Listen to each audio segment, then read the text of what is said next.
Shabbat, Shabbat, come home and rest. Shabbat, Shabbat, Yahowah's best. Lay down the weak, let your soul be free. Shabbat, Shabbat, come back to me. 6 days we work, then we bask. We leave the noise to hear Yah's voice. We listen, we learn, we struggle to know. We walk with Yah through the Mikri. Shabbat, Shabbat, come home and rest. Shabbat, Shabbat, Yahowah's best. Lay down the weak, let your soul be free. Shabbat, Shabbat, come back to me.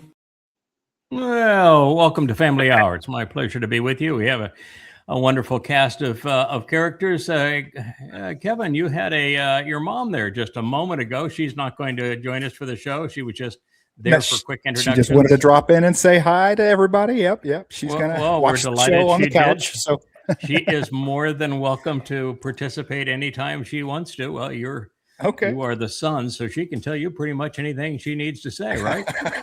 Yeah. It's close. Yeah, we want to sometime get her view on 19 hours of driving where she got an earful.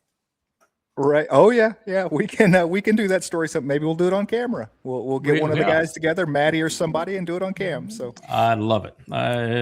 Dr. Jeff, how are you, man? You're looking good. Thank you. I appreciate it. It's been a momentous week of revelation, acquisition of knowledge and understanding, a tsunami of BN. Congratulations. Tsunami of BN. It really has been. Yeah, we just finished all of the edit input of 3 volumes of Coming Home, 4, 5, and 6, collectively 2,000 pages of new translations and insights. We've got, I think, a little more fact-checking probably to do before we take them to being published, but it's the only time I ever attempted to write 3 books at one time. That's a hefty tax, I'll tell you. But we have a wonderful team of editors now and fact checkers. JK has been at it now for almost 20 years, and he's marvelous at it. Michelle has joined the chorus in the process, and Mike has been our diligent fact checker really from the beginning, going back 20 years. So the team does a nice job. It's just a bit overwhelming when you're dealing with 2,000 pages as opposed to in the past I always did 1 chapter at a time, and now we did 3 whole volumes at a time. So it was a lot to process, but glad to have it done. And I saw your new digs there, Mr. Kirk. Yeah, that is really, really fine living. Man, there were like 87 different places you could have your studio. Wow. What's amazing is it's probably less expensive than the house you had in Carmel, but it's 10 times the house. No debt. That was the big game. Oh my goodness. But the land is gorgeous. What a beautiful swimming pool and spa that it has.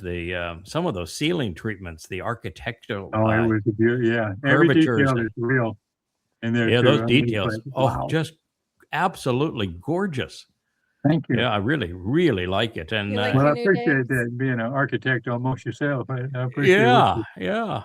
And very contemporary looking. It's but yet set in those rugged looking woods and the trees and the rocks and it's just gorgeous. Guess what? I still get to paint the garage going to Sylvie. Yeah, but it looks like it's a 3-car. It looks like a 3-car garage.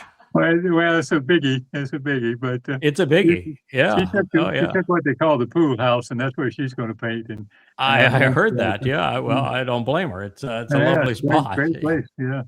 Yeah, it's a lovely spot. Yeah. But it looked like there were other places inside the main house too that you could set up a studio and. Yeah, I'll do the drawing part, and actually the shows from the thing called a den, which is in part of this living room off to the side. That'd be very nice.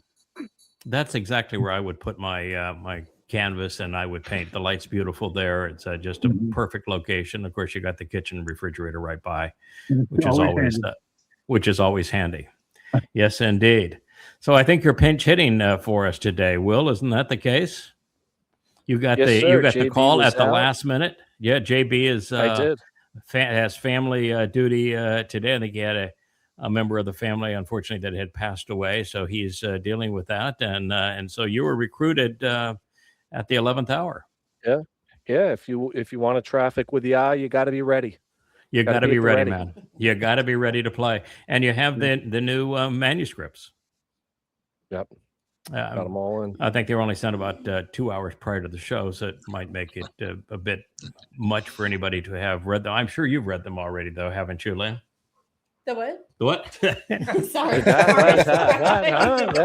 What are you doing? The manuscripts. What manuscripts? I sent you the program notes for this program tonight. Oh no, Of course. I was working on something else. Okay, there we go. But Rich, I know you got it because it's up on the teleprompter. Yes. And it's even the place where Kevin was given the option of choosing where we would start tonight. I made 2 recommendations. He made a third, and we're going to go with the recommendation. So there you have it. In fact, we're going to play Luminaries before we start this Luminary presentation. It's actually going to be an analysis of the 4th chapter of Zakar'yah, and we're going to correctly identify the trees that are on either side of the Manowrah. And we have Perry off to the side. Perry, you're going to be ready to contribute. I think you have begun reading this material. I am. Yeah. All right. So you chime in anytime you're ready. You'll be the invisible man voice. All right. Why don't we spin it up and we'll play the Luminaries. That'll get us in the right mood for this. You do have a very nice presentation there, Kevin. You're out there on the It's sky been a deck. while. Yeah. We're not using the outdoor studio because of the weather, and I figured, you know what? No one else is going to use it. I'll use it. You know? Yeah, man, that's just gorgeous. A beautiful picture of Buck Island National Park, the marina in the foreground, the national park in the background. Whoa, we have Wookie has just decided that he's going to step over Into and around and through. Oh, I'm going to bring you up there, Wookie. mic cord. My mic cord.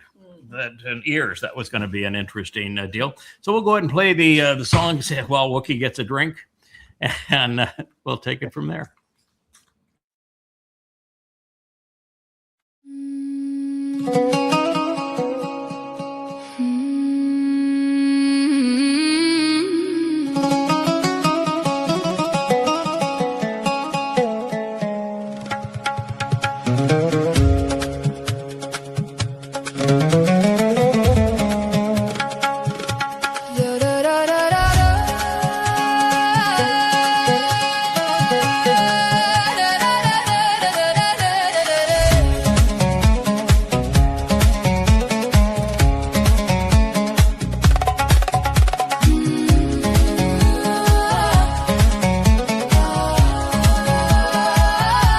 The heaven will be shaken when the night begins to fade. 2 lights rise over history in the promise that Yahowah made.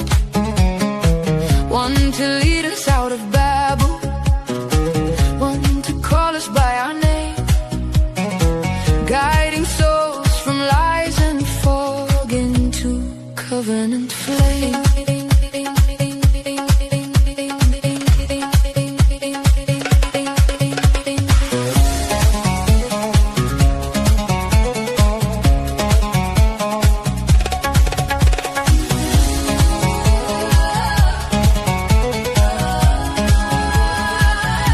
Dowd walks first with courage, a shepherd's steady pace, not to be adored in vain, but to reveal Yahowah's name. Yada shows the path with the Torah pointing the way, turning shadows into sunrise, bringing night to the day. 2 luminaries shining on the road back home, kindness in the morning,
am going to always smile and always love You should. the Asher DJ. outro of Miss Plumeria doing her thing. You are beautiful, Asher. She's sitting here looking at me right now.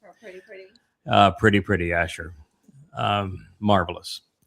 I think it is probably a reasonable idea to explain how we got to the material that we're going to be covering this evening, and how it came to be that I was writing 3 volumes of Coming Home. That's the series where we begin on Dowd's Mizmor simultaneously. It began when we had the malcontents that had formed a mother goddess cult. I think that since they had nothing to contribute, and every time they tried to prove their validity, the validity of a mother goddess, the very passages that they quoted proved the opposite. And so, Every one of them. since they were always throwing this in our face and hashtagging my name to draw attention to their idiocy, I was always confronted with it. And as we must do, we must defend our credibility. So each time they wrote, and there were upwards of 20 now that they have made these attacks, I've never had to respond. And yet you just heard me said, but I had to respond. Well, what do I mean by that? Well, volume 4 of Coming Home is Yahweh's response. Each time they said something stupid, God says, well, share this. I wrote it for you. Okay, so I wrote it 2,000 or 3,000, 4,000 years ago, but nonetheless, I wrote it specifically for this occasion. You'll find that every detail fits exactly what happened, and it's the perfect answer. So it will be a overriding benefit, because you're not only going to have a rebuttal that you don't have to write that comes direct. There were people making an attack, and he is now in doggy defense mode right there. Yes, indeed, on watch. You won't have to even bother with a rebuttal, because I'll have provided it for you. I realize it's God saying that you trade on credibility. That's the business of being a witness. You have to be credible. And if I'm the one defending you, and you can recite prophecies that I have given to refute these claims thousands of years ago, that's about as credible gets. So that'll work just fine for you. And oh, by the way, when you translate these things, not only will you learn something about my view on who is and who isn't covenant, and why I want certain people and don't want others, your whole covenant family is going to learn. It's going to be a wonderful educational experience for everybody, even the Wookiee tail. And then there's the other part of it, which is, if somebody's going to attack and slander and try to demean what God calls the Nesh, the sign that he is raising, that's the nearly 40 volumes of Yahowah. If somebody's going to do that, then I'm going to stand up for it. And if they're going to try to besmirch the person that I have chosen to awaken my people at this time, then I'm going to reinforce my position with him. And that is largely what Coming Home 4 is. It's titled Bashar Herald, and it covers God's presentation of the person he chose to reveal his message to his people at this time. It's God's endorsement. That's what Coming Home 4 is. Now, Coming Home 5 was quite the experience. It's something that caught us completely off guard. We have long known that there is a reason that religious Jews reject Dowd as the returning Messiah. We know that Christians justify creating a mythical Messiah to replace the actual Messiah, because the actual Messiah did some things that, well, are a little less than perfect. And so we've done a lot covering and positioning Dowd correctly as the actual Messiah, Son of God, chosen one. And we were the first to determine that he's our Savior, having fulfilled Pesach, Matzah, and Mowedym in 33 CE, as he himself foretold. But the thing that we had not done was deal with his rebellion. Because while things started off well, they did not continue well. Dowd, as it turns out, was created for a specific purpose. He was Adam in the garden. He was created to be God's beloved son, his firstborn.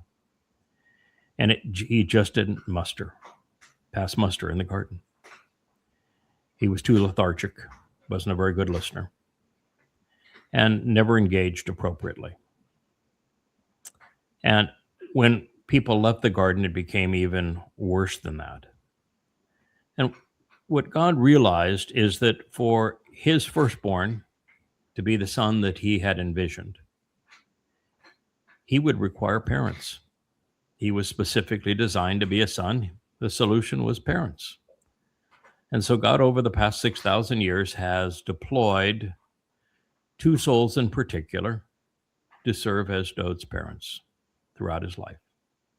And today we had a discussion over, why was Dowd in the most known life, where he was the shepherd boy at 8 years old who was chosen by Yahweh and anointed as the Messiah, who grew up to become king of Israel. Why did he have such crappy birth parents? And he did. Yishai was a jerk. And he had no involvement in his son's life. And his mother, Dowd called a whore. And we don't even know her name. And the reason that God put him in that situation is because he wanted Dowd to be like Israel. He wanted him to trip all over himself and fall. He wanted him to have trouble with women and trouble being a father. And he did. He was a horrible father and a horrible husband. And he made a lot of very poor decisions overall, and finally went into rebellion against God, because God held him to a higher standard than he felt comfortable with. And that's what was really important. God needed to show him that way. And then to show what happens if you deploy parents. And God's favorite parents, far and away, are Noach and his wife, who we know better by the names of Boaz and Ruth. And they served as Dowd's parents. They restored the son's reputation and relationship with his father. It showed that it can be done. It told Israel it can be done. And it was the single most important thing that was ever done. So it's a long story to tell you that Coming Home 5 is based upon a word picture, the last word picture, the 31st mashal. You'll know it as a proverb. And in it, you have a surrogate mother speaking to the Son of God, the King, in a way that no one had ever spoken to him before. Said, it's important that you know who you are. It's important that you understand the kind of son you are.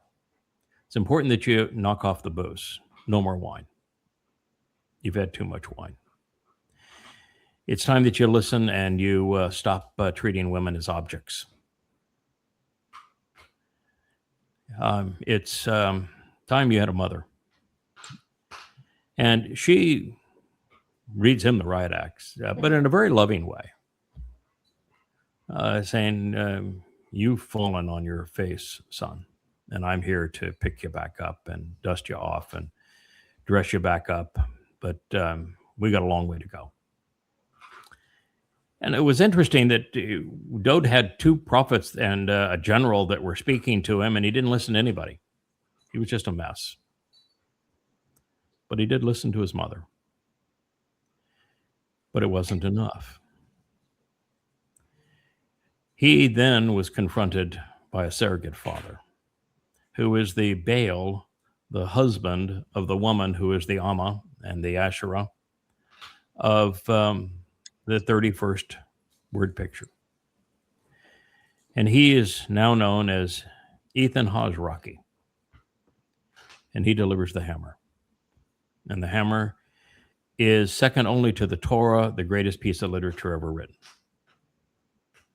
It's the 89th Psalm.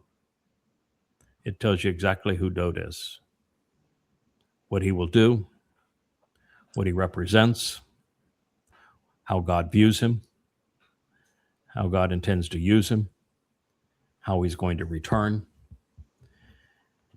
And it resolved the issue. From that point on, in every deployment, every aspect of Dowd's life, what he wrote, what he did, was of a man who lived up to the billing of being the firstborn son of God. When we read that, though, you have to ask the who, the why questions. Who were these people? Who were they? Who is this Amma? And Dowd even says, he tells Yahowah, thank you very much for delivering your Amma. She saved me. She literally says, she saved me. Who is this Ethan Hosrocky? How does he relate to Obed-Edom? How does he relate to Boaz? How does he relate to Noach? How does he relate to Chinook? Who is that fellow? And so what it did is it caused a moment of great inquiry. We're saying, all right, we got to figure this out. This is the single most important moment in the 6,000-year story of God. His beloved son went completely AWOL, off the tracks, off the plantation, man. He was gone. And yet he was brought back. And it was husband and wife, mother and father who did this. Who were they? Well, God's pretty good with the connections. He laid on so many connections, our head was spinning. Go ask Ruth. Ruth announces she's the Amma. Ruth announces to Boaz, we're going to deliver the kinsman redeemer. He's the kinsman redeemer. We delivered him back to his father. And we would deliver him as his great-grandparents. And then we'd come back and deliver him as his surrogate parents. And then we'd deliver him again to fulfill Pesach, Matzah, and Bekurim. And then you look at Leah, and that's my wife's name, and Leah says, I'm the Asherah, and it was Leah who said, I'm the Asherah. And so we began to say, so who are you and who am I? And that became volume 5. What is this word picture? Who are these people? This led to volume 6, which we wrote simultaneously, which we said, now that we know and we figured it out, it's time we start right at the beginning. God's first prophecy. 2 luminaries, Qatan and Gabor. 2. And he says those are the 2 guys that are going to fulfill the Mowedym, which are the 7 meetings each year where you go from man's world to God's world. Dowd fulfilled the first 3. I'm responsible for the next 2, and we fulfill the last 2 together. And so we began there, and then that leads directly to the next iteration of these two fellows, because the 2 luminaries are men. They're not the sun and the moon. They're men. Mm-hmm. The sun and the moon don't fulfill the Mowedym. Men do. And you go from there to them being represented a second time in the 2nd chapter now of the first book of the Torah, Bereshith, Genesis. And they're the 2 trees in the garden. They're the tree of lives because Dowd opened the door to life by fulfilling Pesach, and they are the tree of knowledge because the Choter is the Esau Diath. He's the tree of knowledge. And so God has depicted those two trees, and that's what we're going to be talking about here, those two trees. And they're presented in Zakar'yah 4. And then we just went all the way through. Who are these people? Because what we're able to deduce is that the only way that God was able to tell his story his way and get it to play out on his timeline in the way that he intended was to train and deploy souls that he trusted. And that's a big deal because God said very early on, I regret having created humans. He doesn't like people very much. He doesn't trust them at all. And so to find two souls that he says, I can trust them to raise my son, who's the third, and then there's two others. It's Moshe and Eliah, the other two. He found 5 souls. He says, I trust these souls. I'll redeploy these souls. They'll get it done. They're my finishers. They're my fixers. And God has used them in the most difficult situations for the same purpose, which is to cause Adam, who became Dowd, and then Shem, to serve as the intended firstborn of God, so that God could have him at his right side. He could inherit the universe, and they could go off and explore and manage it together. And then to develop a covenant family for his son, so that his son had covenant family members, brothers and sisters. And then to give humankind an opportunity to come back to the garden under the guidance and leadership of that covenant family. That's God's story. And he's deployed and redeployed the same souls to get that done. And that whole story is told in Coming Home, Volume 6. So we are really covering some cutting edge material here. And the evidence for it is overwhelming. You know, one of the things that is so gratifying is that when you go into material like this, the first thing that you expect is that even if you can prove it based upon God's testimony, you don't expect people that you hardly know that are, reading your books, but and you're communicating with one another to agree, because it's really beyond anything anyone has ever conceived before.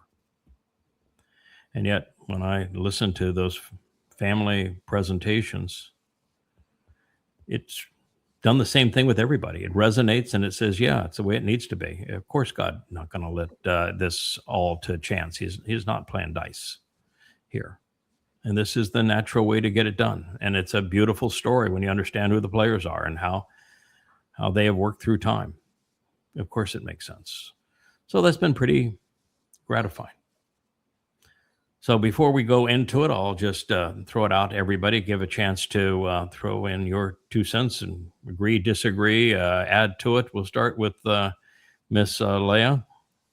You were the one who was so hot to trot with the 31st Mashal, which led to most of this. My discovery. What do you think? Well, my discovery of the 31st, I remember reading it and going, oh my. And what ensued after was nothing short of, I guess you'd call those like midlife crises. Like, who are you? Who are you? Sort of thing. And who am I? Mm-hmm. It was difficult to deal with. Mm-hmm. It's still difficult to deal with. It is. It's a. Yeah. For you, it's Heavy difficult. For you, it's difficult because you're an introvert and we're reasonably private. Other than the Mother Goddess cult wanted to tear you to ribbons, for the most part, you were very private and worked quietly as my wife. And all of a sudden, now you're not just a named person in the story. You're one of the 5 most important people in the story. Yeah.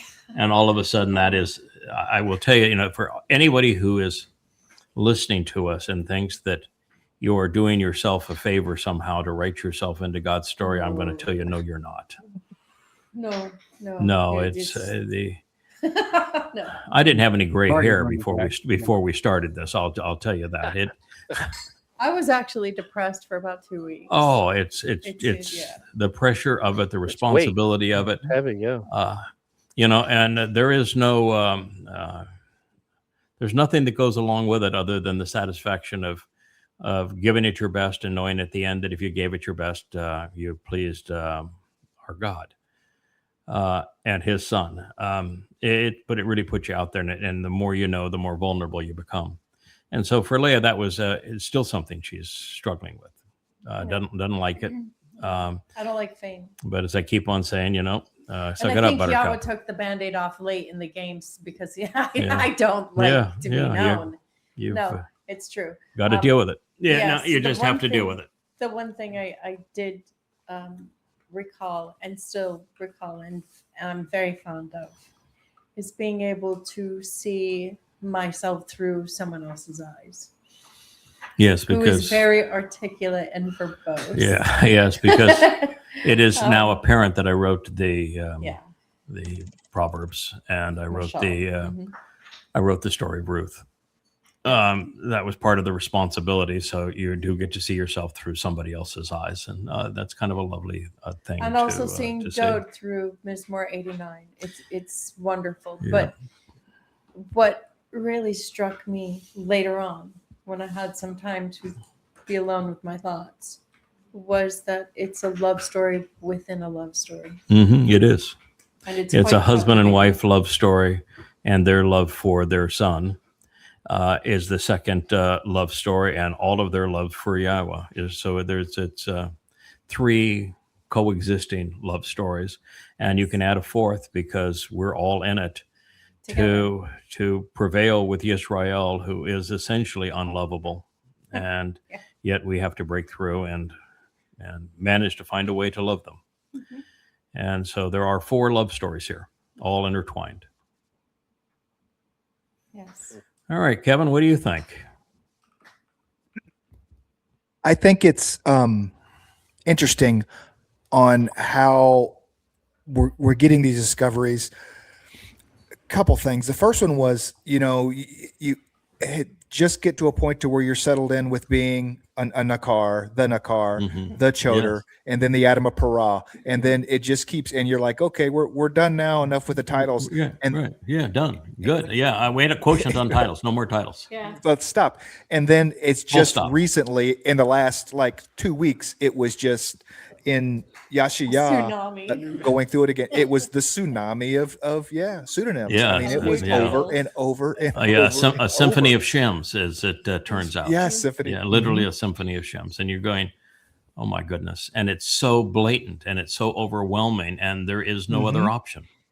And so you're reading this and saying, but there's nobody else in human history that meets these criterion. And you hear God just waxing poetic, and it's just over the top, and particularly YAHOWAH. I mean, he's clearly got a bromance with this whole thing. And that's to my point, is even with Leah early on having this it's not an issue, but this angst about this it is an being issue, in the but Amma, right? It's you know what I mean? Yeah, but it I is do. the Every day. stories, all stories that we no superhero, nobody, no protagonist in any story ever comes up with the magic wand and boop, boop, boop, boop. The story's easy. There is growth in all of it. Everyone always grows into the task that's come up. Yeah, exactly. Right. Yeah. They go about the business of the business. Yeah. And they never quit. And they never quit. They don't know how. Before we go Just down the show line up over every there, I'm day going to and good ask stuff will happen. Perry, you have actually been here by choice and been in the midst of all of this, as we have opened a Aaron chest of insights, a teba of additional insights. What do you think there, Perry? I spent my whole life trying to see the big picture. Mm-hmm. I like puzzles, and Yes, you do. all those pieces need to fit together into a big picture. Yep. With the insights that have been coming of late, it is finally fitting into a big picture, and it all makes sense. Every bit of it. Yeah, I see it as the full explanation of Esau. There are 7 spirits given to the Choter, and they begin with the spirit of Yahowah, which is pretty hard to beat that. And they go from that to Bien, which is something that Jeff, you mentioned not long ago. It is wisdom, and as it goes through these, Chokmah is actually the second, and then Bien wisdom, or Bien understanding, Chokmah wisdom. The next, which is the 4th, spirit of Yahowah, is Esau. Esau is tree. With a man standing up at the end of it. Etz is tree. Esau has got a man standing up at the end of the tree. It says the tree is a man. And it conveys exactly what Perry said. It's the whole picture. So the complete portrait that God's painting from beginning to end, from the garden back to the garden, the entire story of who the players are and what they do, when they do it, how they do it, and what God's involvement is and what he's trying to achieve through them. The entire picture that God has painted for the first time is now visible from beginning to end. And that is specifically what Esau conveys. Of course, then he has the spirit of Gabora, which is the courage to actually do this. And then the 6th spirit is the spirit of Dayat. And Dayat is the name of the tree of knowledge. It is the Etz Dayat. And so you realize that Choter is that guy who is not only the tree of knowledge, but he's the one whose responsibility it is to be the first to actually put together the whole picture from beginning to end. From the creation account and the 2 luminaries, all the way to the very last days of prophecy and what follows over the 1,000 years in the garden. What if I have a different perspective? I think that if you really pull back the lens just a little bit more from there, it's actually a family portrait. Sure. It's a family portrait of a father that began with a son. Yes. But he was too far removed from his son to raise him. And there was no mother in the garden. And so it didn't work. And so Yahowah found a soul that he thought could serve in that purpose. And he was married to a woman that he thought could serve in that purpose. And we just got redeployed for that purpose. And the purpose is to cause God's firstborn, Adam, who became Shem and then Dowd, to measure up to the standard that God was seeking. And we achieved that. And he has achieved that. It took a few lifetimes, but we got there. Yeah, well, no part of it was easy. No part of it was easy. I don't think so. So what do you think, Rich? I love this plan. Mm-hmm. Yahowah literally paints himself into a corner with free will. He does. And He so does. Yeah. I've got no problem with him taking his tried and tested souls Mm-hmm. to help raise his son, because his son has to earn his way to be the tree of lives. It just wasn't handed to him. Yeah. And somebody had to keep him on the straight and narrow. Yep. Somebody had to teach him how to be a son. Yeah. It's God views free will as sacrosanct. It has to apply. It doesn't change the fact that he can still influence the situation. And one of the things that I found so interesting is that these 8 times that Leah and I will be deployed, God doesn't ask if we're okay doing this. And the reason is that we gave our approval to him in person in Shamma'im. Mm-hmm. Say, okay. When God got so sick of humans that he wanted to obliterate all humankind, we were sitting right there with him and said, no, maybe there's another way to go about this. What if we do this? And, we volunteered. After the travesty of the woman that was raped to death and hacked into pieces and the Civil War and all the horrible things that happened in Israel, we said, okay, it's probably time to go back down. Let's let's be the model for this whole thing. We'll be Boaz and Ruth. We'll lay it all out. We'll be the model for what needs to be done, and we'll be the grandparents, the great grandparents of Dowd. And so I just think it happened by sitting beside him and him saying, he's pretty conversant on this kind of thing. When it's somebody that he likes being with, he'll say, what do you think? What's your opinion? What do you think we ought to do now? Yeah, you're one of these humans. How do we solve this human thing? And you can tell that God doesn't like being involved personally in this human thing. When the Israelites told him, we want you to go away. We don't want to ever see you again or hear from you again. What's the first thing God said? Perfect. Perfect. I'm good with that. I'm really good with that. They couldn't finish the question. He said yes. Yeah, he was already yes. And I've got my players already lined up. And so the very job that God didn't want to do. And obviously he wasn't very good at it.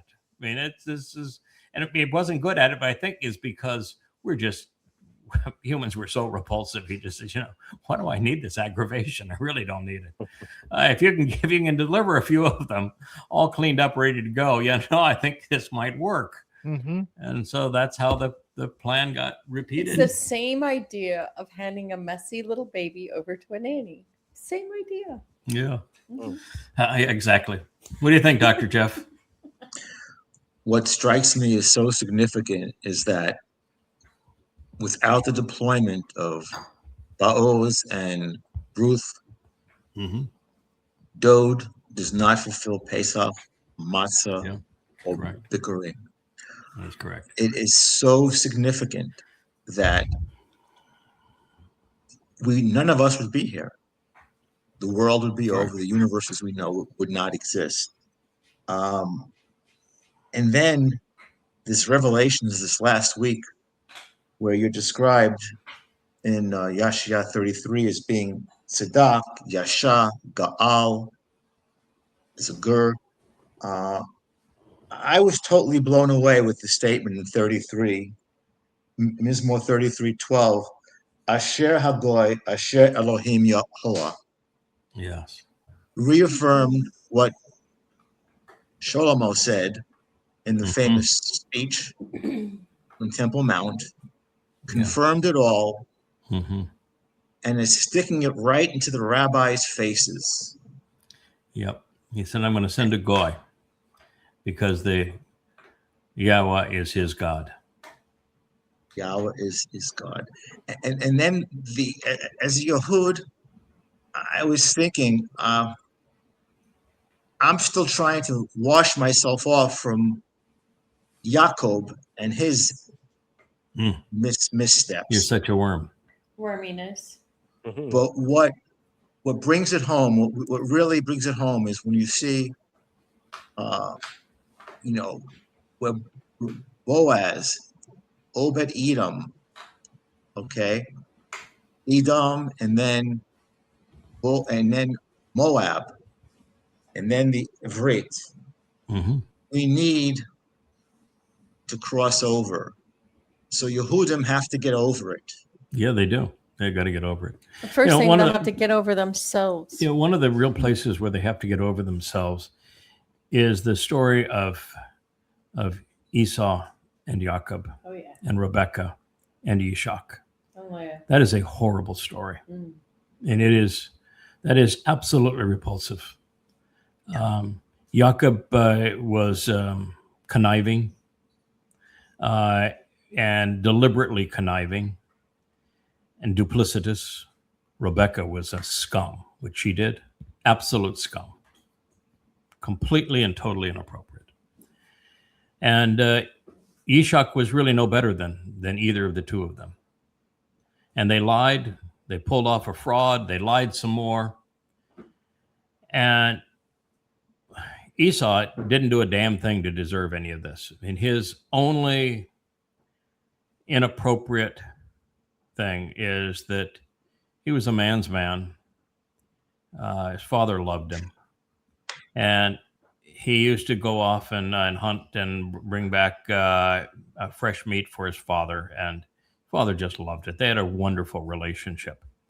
And, he came back, he was hungry one day, and, and he was sideswiped by his conniving brother. But he, they were where they were living. There were foreigners everywhere, and they weren't even Israel yet. They were Babylonians. And he married a couple of Hittite women, and that was the dominant civilization close to them. And he, those women aggravated Rebecca somehow. We're not told how. That was his only slip up. Otherwise, he was absolutely, unequivocally the better of those two boys, and he was the one who deserved the birthright. It was stolen from him. And Yishak was an a-hole in the way that he handled it. And so this idea that Yahweh hated Esau, that doesn't come in that story. There's no indication of that at all in that story. That story is told in Genesis. That story is thousands of years away from when you actually hear Yahweh's assessment, and Yahweh's assessment isn't of the individual. When you open the opening chapter of Malachi, which was written 447 BCE, what you read is God giving an assessment. He is telling Israel, there was once upon a time I loved you. And then you hear Israel respond, well, yeah, how did you love us? Look at all the hell we've gone through. How did you love us? And he says, I loved Jacob, and I didn't. I had resentment issues with Esau. And you say, so does that have anything to do with the Jacob that was such a worm? No. That have anything to do with the Esau that had birthright stolen? No. What it had to do with is what came as a result of both of them. Israel and the affirmation of the covenant. And those who would oppose Israel. And that's what he's talking about there. And he then says to the Israelites, and through Malachi, the last of the prophets, that was then. This is now. You call me a Lord, and yet you show me no respect. If I am to be a father, why am I not loved? He's telling them, you are the ones I should have hated for your behavior. I'm not going to tell you is there anything I've got against Esau now. And I think that's the reason why God rubs it in. When the Aaron Bereth couldn't be successfully moved to Jerusalem, and a nice Jewish boy decided that he was going to intervene, and God had to kill him, and then Dowd had a conniption fit, didn't understand the metaphor. And from that point on, Dowd was never worth a damn, at least until the intervention of his mother and father. He just went further and further down. And so you've got the guy that actually resolves the issue. His name is Mow'edym, which is a descendant of Esau. And he's the one that successfully relocates the Ark of the Covenant. And what God makes it clear is this Mow'edym, which is the one who does the work from Edom, and the one who serves Adam, the one who serves man. God makes it really clear that he really, really loves this man and his family. He says, I wanted to emphasize this so that everyone would get the picture. This man from Edom, God loved. And that's why the Ark of the Covenant stayed not someplace protected, in his home. It wasn't in a tent someplace. It was in his home. And God said, I loved it there. And then you find that in Isaiah 53, which is where this Coming Home Volume 4 will lead, to 63, you'll find that the man who saves many, the ultimate savior of the remnant of Israel, is a fellow called the man from Edom, a man who comes from Edom. So I think God's painting a picture here that's pretty clear, that he's going to restore this fractured family by restoring the birthright of Esau. And it's going to take some humble pie by Jacob. Yes. That is why it's being served up that way. That's why when the Jewish boy, which God then renamed as a girl, interfered with his plans, and he decided he was going to hang out with Obed-Edom there for a while.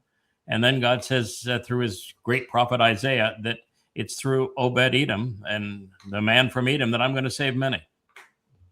All who are saved in the end are saved through him. Yeah. Boy, that's God saying, we're coming full circle. I'm going to restore my family by telling my people, why did you call me Lord and give me no respect? Why did you not love me as a father? That is how we're going to resolve this whole thing.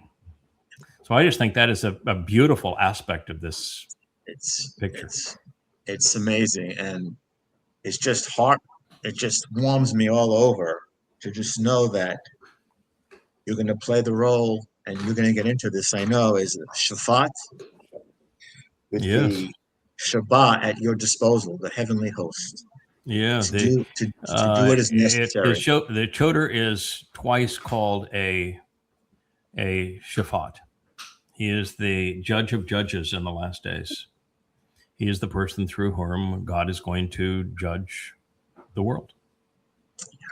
And he, in the prelude to that, tells us that the Choter is the one that he is going to put the heavenly host under his command to cleanse the world of the religious and political influences as he turns that man into a flaming sword. So this is God saying, I'm good with this. This is working out exactly the way I wanted it to work out. I'm happy to come back when it's all resolved, when it's all cleaned up. You're going to be my boy when my boy is ready to go, and people to be part of my boy's family when they're all ready to go. And you just keep it up, kid. This is good work. And I always wanted a pet dragon, so okay, there you go. Well, you're going to have your pet dragon as your husband. He breathes fire. Yeah, it is for cool. True. A fire-breathing bull. May not be able to hit a golf ball very straight or very far, but I'm going to breathe fire, Kirk. So, what's your conclusions there, Kirk? As I was sitting here, when I listen, I take notes. Obviously, when I look, I like to draw, but when I listen, I take notes. And I wrote a couple of things down about what we started out with. Go where the words lead. Yeah, we did.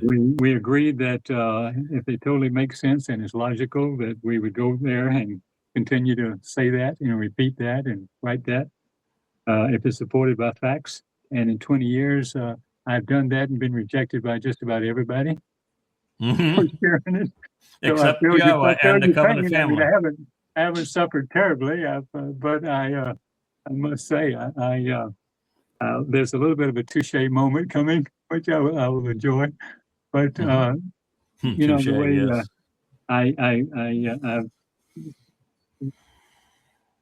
I figured one more year we'll do this, and then we'll do the big show, and hopefully I get the big show some way there. Yeah. But, one more year the way we're going, and then we do the big show. So the answer to your question is every time all these things, even though they're coming out to rapid fire and just on and on and on and exponentially increasing, I go, it doesn't seem to bother me. I thought it would. It only bothered me in the context before, is that I was sharing so much with people that were just dead in the head and wouldn't want to listen anyway, that I couldn't figure out how here are the facts. Here's what it says. This is on and on and on. And you just feel like you're hitting the wall to the point that you want to quit talking to anybody. Just, so I understand what y'all that's it. It's not our responsibility to talk anybody into anything. I know. It's just our responsibility to hold people accountable and then to tell the truths of those who are willing to listen. Yeah, well, have the opportunity. One of the things before we get to you, Will, the thing that strikes me that's the most important is something that Perry kept on bringing up today, which is we're going to begin this program or transition in this program into Zakar'yah 4, which is the 2 trees. But the most powerful chapter of Zakar'yah is actually the 12th chapter. And in the 12th chapter of Zakar'yah, you also find this blazing torch and this flaming sword that God is going to empower on these days. And what you read there leads into the story of the 62nd and 63rd chapters of Isaiah, which culminates in the man from Edom saving many. And what it says is that there are compatriots of this learned bull that are also lovers of Yahudah that are side by side.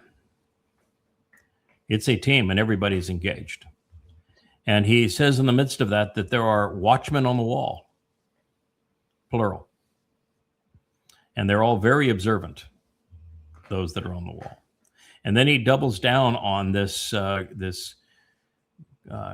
group of individuals who are supportive of and working with this learned and outspoken bull, that their task is to keep it going, to never relent. Day and night, 7 days a week, 1,250 days, never let up. Go. 24/7 live stream. 24/7, every day, go. This is this is the final 3.5 years. It's the last push. Don't relent. You got a lot of time to vacation afterwards. Don't relent. And it's clearly a team. And so when we made the move to go from me writing, me talking, everybody else listening to, we now have a family page, and everybody is coming out and is now contributing their voices and doing shows and talking, and those programs are magnificent. They are really heartwarming. They're intelligent. They're contributory, and what we learned is that God's not interested in somebody who's just a listener. Listening is exceedingly important. Learning is exceedingly important. Responding is even more important. Responding is essential. Yes. And contributing. So that is something we learned in it. So that means that this voyage down this path, which has added so many more responsibilities, didn't just include me. Welcome to the family. We're going to drag you along. So now, Will, it's your turn there, pal. Yeah. It's interesting. When we were introduced to this concept of reinsertion, I was, I don't want to say I was reluctant that initially, but I had to wrap my head around it. And then it just struck me as something, it has to be this way. And it really is profound. I mean, you think about it. On one side of the ledger, you have man. There's billions of them. He has resources and he has free will. Over here on this side of the ledger, you have Yahweh with a small family. And he is able to overcome all the machinations and malfeasance of religious and political people by the billions with a small family who will respond to him, who will observe his testimony. It is remarkable the power packed in just a handful of responders and a remnant. And their family. You know what I mean? And there's a couple of things that are really important about that. One of them is that God gets what he wants. When God says, I regret creating humans, he does not like humans.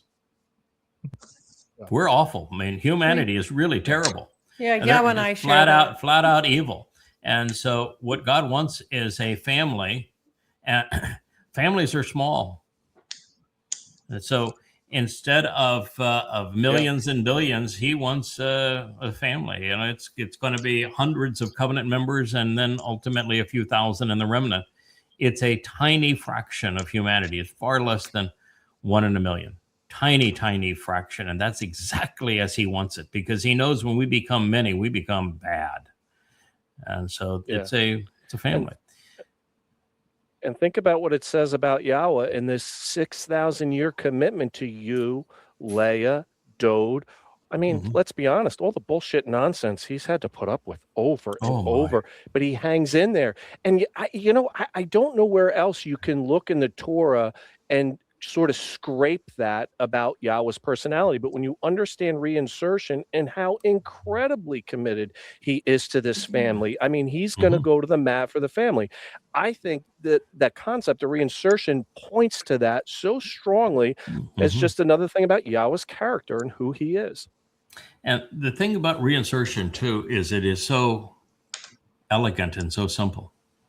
Really, it's just incredibly simple.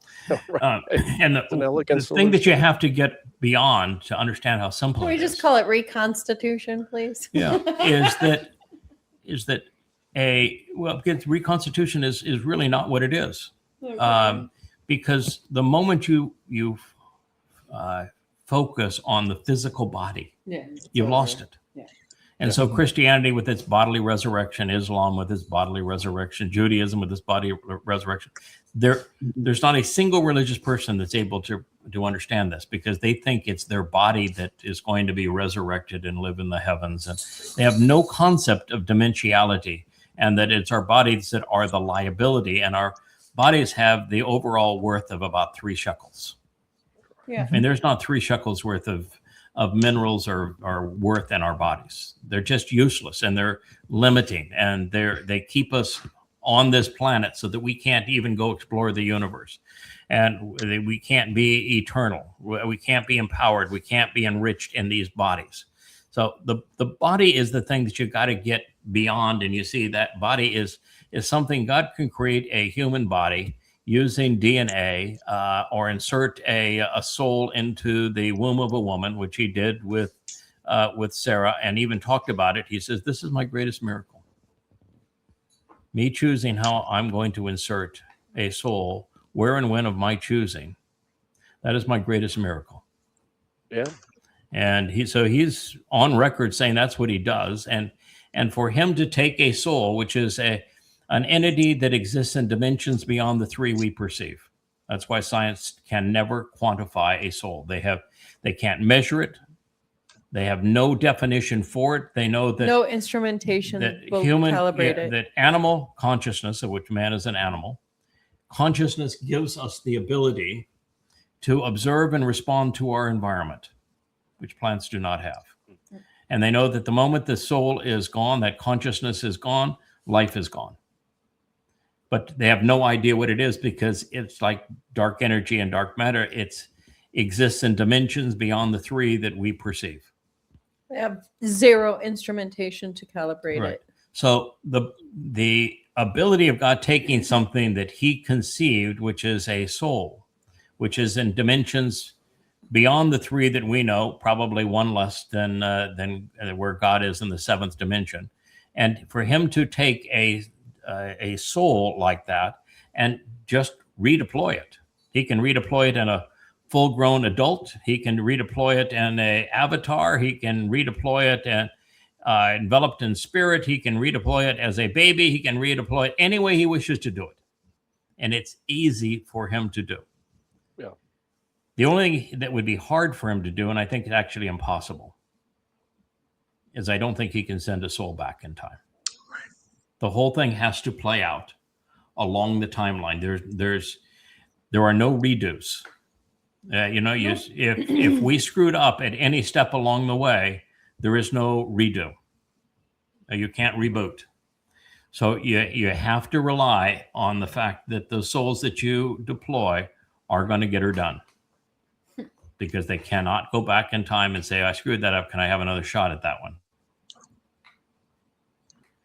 So it's actually exceedingly easy for God to do it. It makes total sense for him to do it. And for him not to do it, he would have to be a lot less than he is. And what you end up with is then the biggie.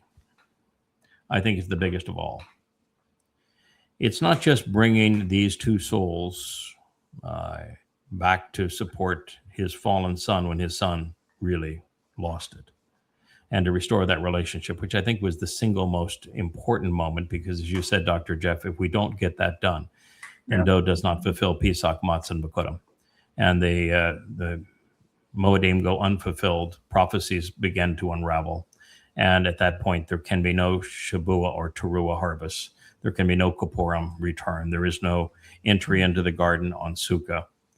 The whole thing's gone. Yah was never known again by name. The covenant conditions are never considered again. There's no purpose to the Moed Mikra. They're never fulfilled. They accomplish nothing. And so it's all over if we don't prevail and getting Dowd turned around, which is why that you read the beauty of the last word picture, the 31st Mashal, and the 89th Mizmor, the 89th Psalm, which is the greatest piece of literature other than the Torah. And it's why we have focused on those things. But it also means something that I know is really, really tough for people to wrap their minds around. But ultimately, when you recognize what God has chosen to do, you have to think like God. And then you realize, okay, so we salvaged his relationship with his son. He wrote all the Mizmor. He was ready to go. He had prophetically seen what was going to happen to him on Passover with crucifixion. He had prophetically written about what was going to happen when he went into Sheol, hell, carrying our guilt. He knew how Bikurim was going to play out. He was ready. But then he had to be brought back into this world 1,000 years later. And he doesn't do well on his own. He's not equipped to do well on his own. It's not his purpose to do well on his own. He has to be parented. And so that means that Yahweh had to bring Ruth and Boaz back. And they served as his parents. And they raised him in Bethlehem, just outside of his city, under Roman occupation. And it means that the story that Paul counterfeited to create the Christian New Testament, that much of it actually happened, but not under the names that Paul wrote. But there really was a child whose name was Emmanuel, who was born in Bethlehem in 1 BCE. And he did have real parents, although there was no immaculate conception. Ew. We had sex. We had sex, just like Ruth and Boaz. That's right, kids. Yeah. The old-fashioned way. The old-fashioned way. It's the best. And It's even fun. But okay, so that's fun. But then it gets to be really serious, because you've got to raise a son such that he's prepared to be crucified and go into hell. By Romans. And then you had to convince the Romans that this man was such a threat, your son was such a threat, that the Romans needed to crucify him. And now, Dowd was really that threat, because he really was king of Israel. He really was the Messiah. He really was and is the chosen one of God. He is the very Son of God. He had all the credentials that would cause Rome to go nuts. And so By Roman law, if you proclaim yourself a king in a vassal state, it's instant death. And he was all those things. Jesus was, of course, didn't even exist. So he was none of those things. Dowd was all of those things. And so he had to convince Rome to crucify her son. But you come to know God, and the way that he came with this plan, he is never going to leave his son alone. Never again. Which means we didn't leave him on Passover. Yeah. We didn't leave him when it was time to fulfill matzah and go into Sheol.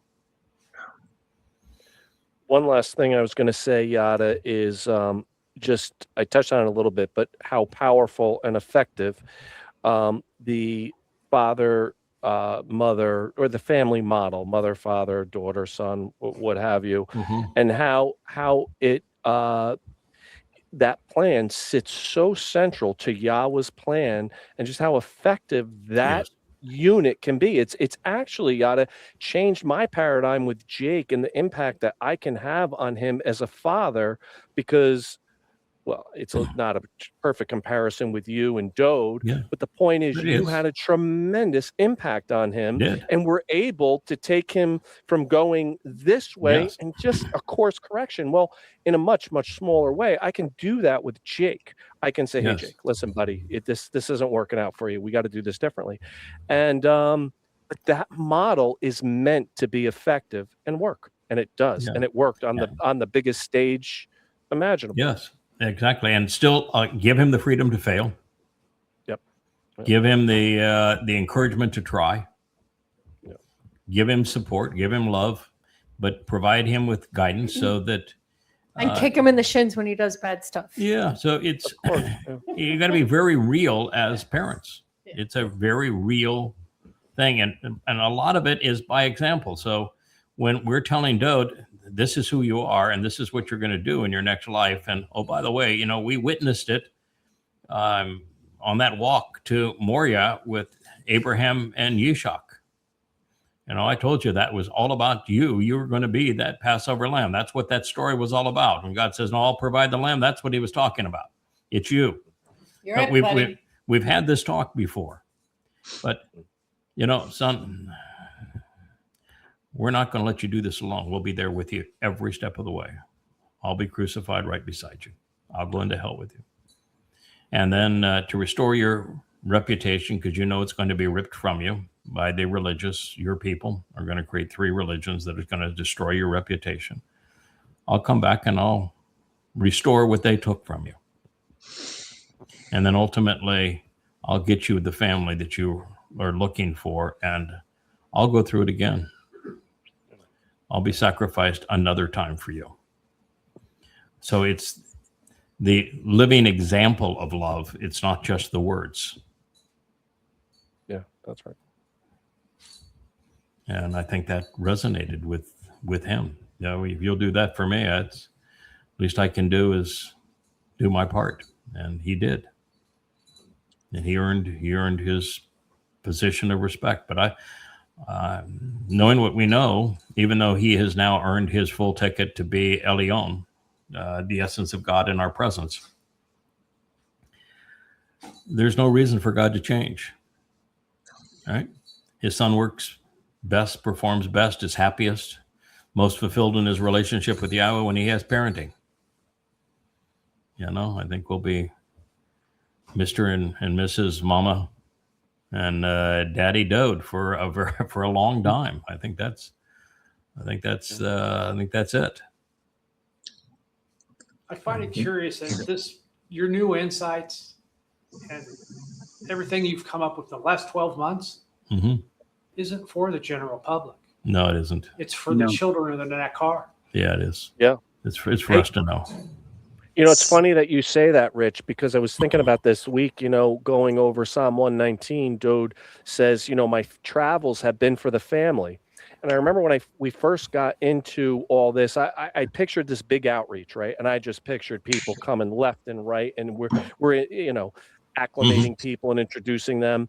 And yet none of this was outreach. Now, at some point, all this stuff's going to be part of the banner, and it's going to be used to teach the remnant. But for right now, this is about the family. All this teaching that's being put, it's your travels, Yada, are for the family right now. They are. You're about the family right now. And the family's about the family, you know, responding. And the family is far more substantial than what we had previously perceived. That is the one thing that the family page and these independent blogs are demonstrating, is the family has greater breadth and depth than anything we previously perceived.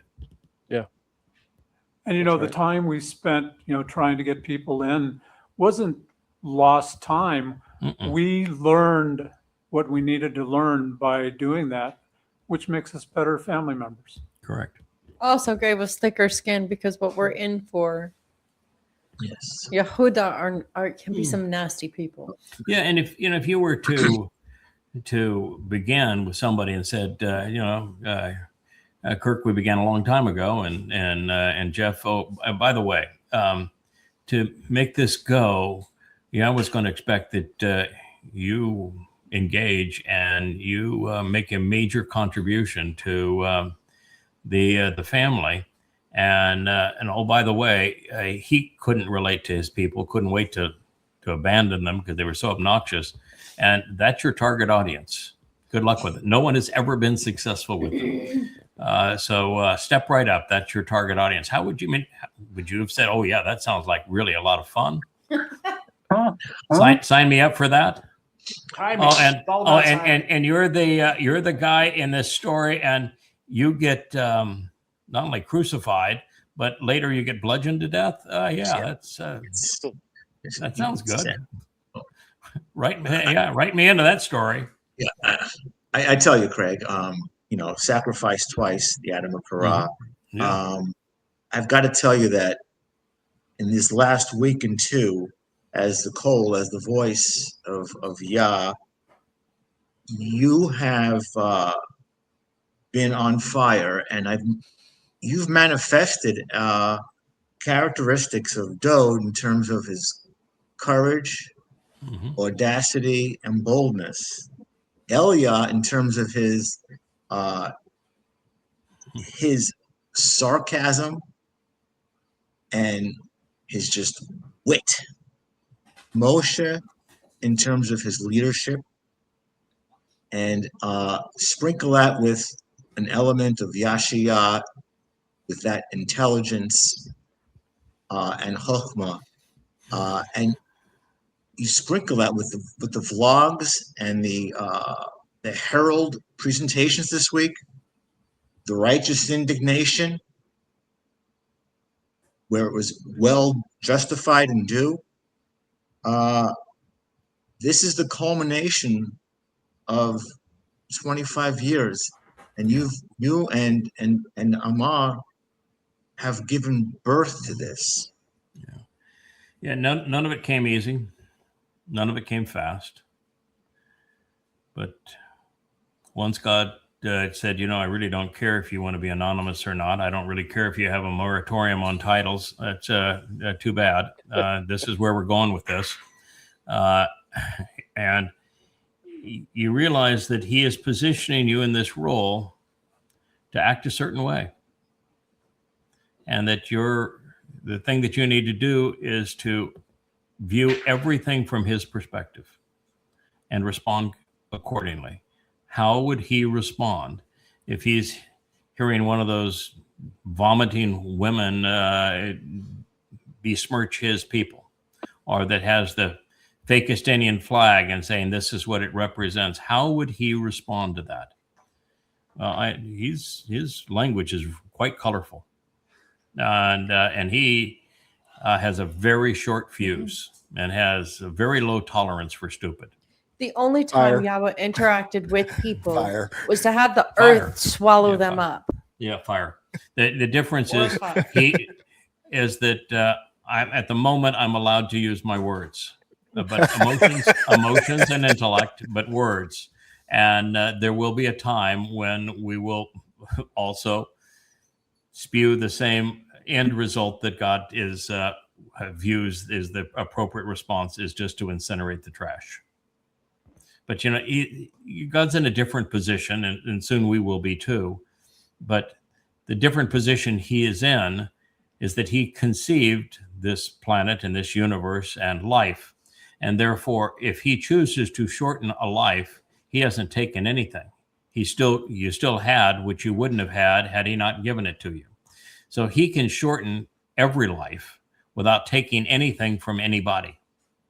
And in our present state, all we can do is to say, your life right now has a maximum of 7 years as an extension on it. And if you don't listen, 7 years is the absolute maximum that you have, and it will be ended. And I'm going to give you the way to resolve that if you want to listen. but it's at this point you really got to get your act together if you're going to listen. And I'm not going to beg you to do it because, quite frankly, God doesn't want a whole lot of people to accept. He only wants the best. So I think that's the deal. And you finally get to the end, and God says, we have to resolve this. It's the time for words is now over. You used your words, you wielded them wisely. It's over with the words. We're going to play with fire now. Yes, Kirk. I just want to add one thing. About the insights. I'm taking a little turn back a minute, but I had so much fun in Florida with y'all, and later in particular, we would talk art and all that kind of thing. While you were out there typing away and having a wonderful time too. But we were friends. I do like that. I always treated. I thought she, I know she is, and I'm her friend, and she knows that. But so the way she was treated through this little episode that happened within the last couple of years made me so sick. And this is like I'm so thrilled that this more and more story came out, and every time it came back, I said, "Take it to him." Yeah. Absolutely. It is a marvelous thing in terms of the group that you actually met, because we were only together one time in person. We were with you 3 times together in person, but with the group of malcontents that are gone, which you joined us on that time in our home in South Florida, which Leah had invited. That wasn't my idea; it was Leah's idea, because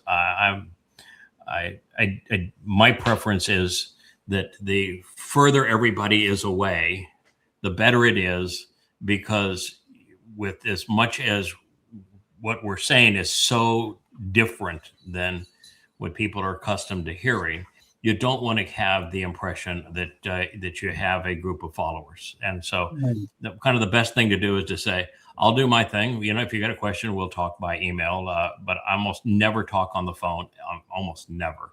And we've only had very, very few personal encounters. And it designed exactly that way. And but Leah decided she was going to have that group, and that group became vicious. They began like Miriam did. We're going to demean the wife first, and they were despicable, and they still are despicable. And of course, they demeaned you, Dr. Jeff, and they demeaned, Wookie, you're back on my ears. You're back on my ears, buddy. Wow. Okay. Thank you. Well, it's a long cable for the ears. Poor Wookie. I don't think that's going to work for you, pal. There's not enough iced tea left in there. And to see people that you let into your life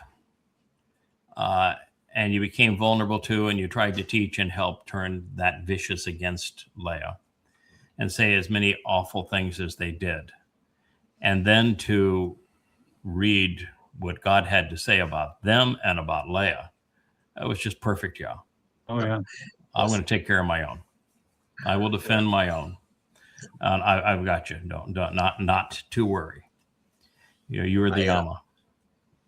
It was. I concur with Kirk. I was present at that gathering. Yes, you were. And as far as Leah goes, I'm going to give my own dad a shout out. He was prescient because he met Leah, and after his initial meeting with Leah, he basically said, "Listen to Leah," and he's been saying it ever since. Yes. And yeah. He was. Your dad's a good judge of character. Yeah. He was right about her. Absolutely. Absolutely. Well, you drove me up to see Harold and his mom. Yeah, that was fun. Yes. Harold and I get along great. Yeah. Oh, Harold's marvelous. And so it's been a family affair. Yeah. Ever since. But yeah, that is the whole point of it. All right. So that we do what, I want to make certain that I comply with Kevin's wishes. Without Kevin, the whole thing falls apart. So gotta pay attention.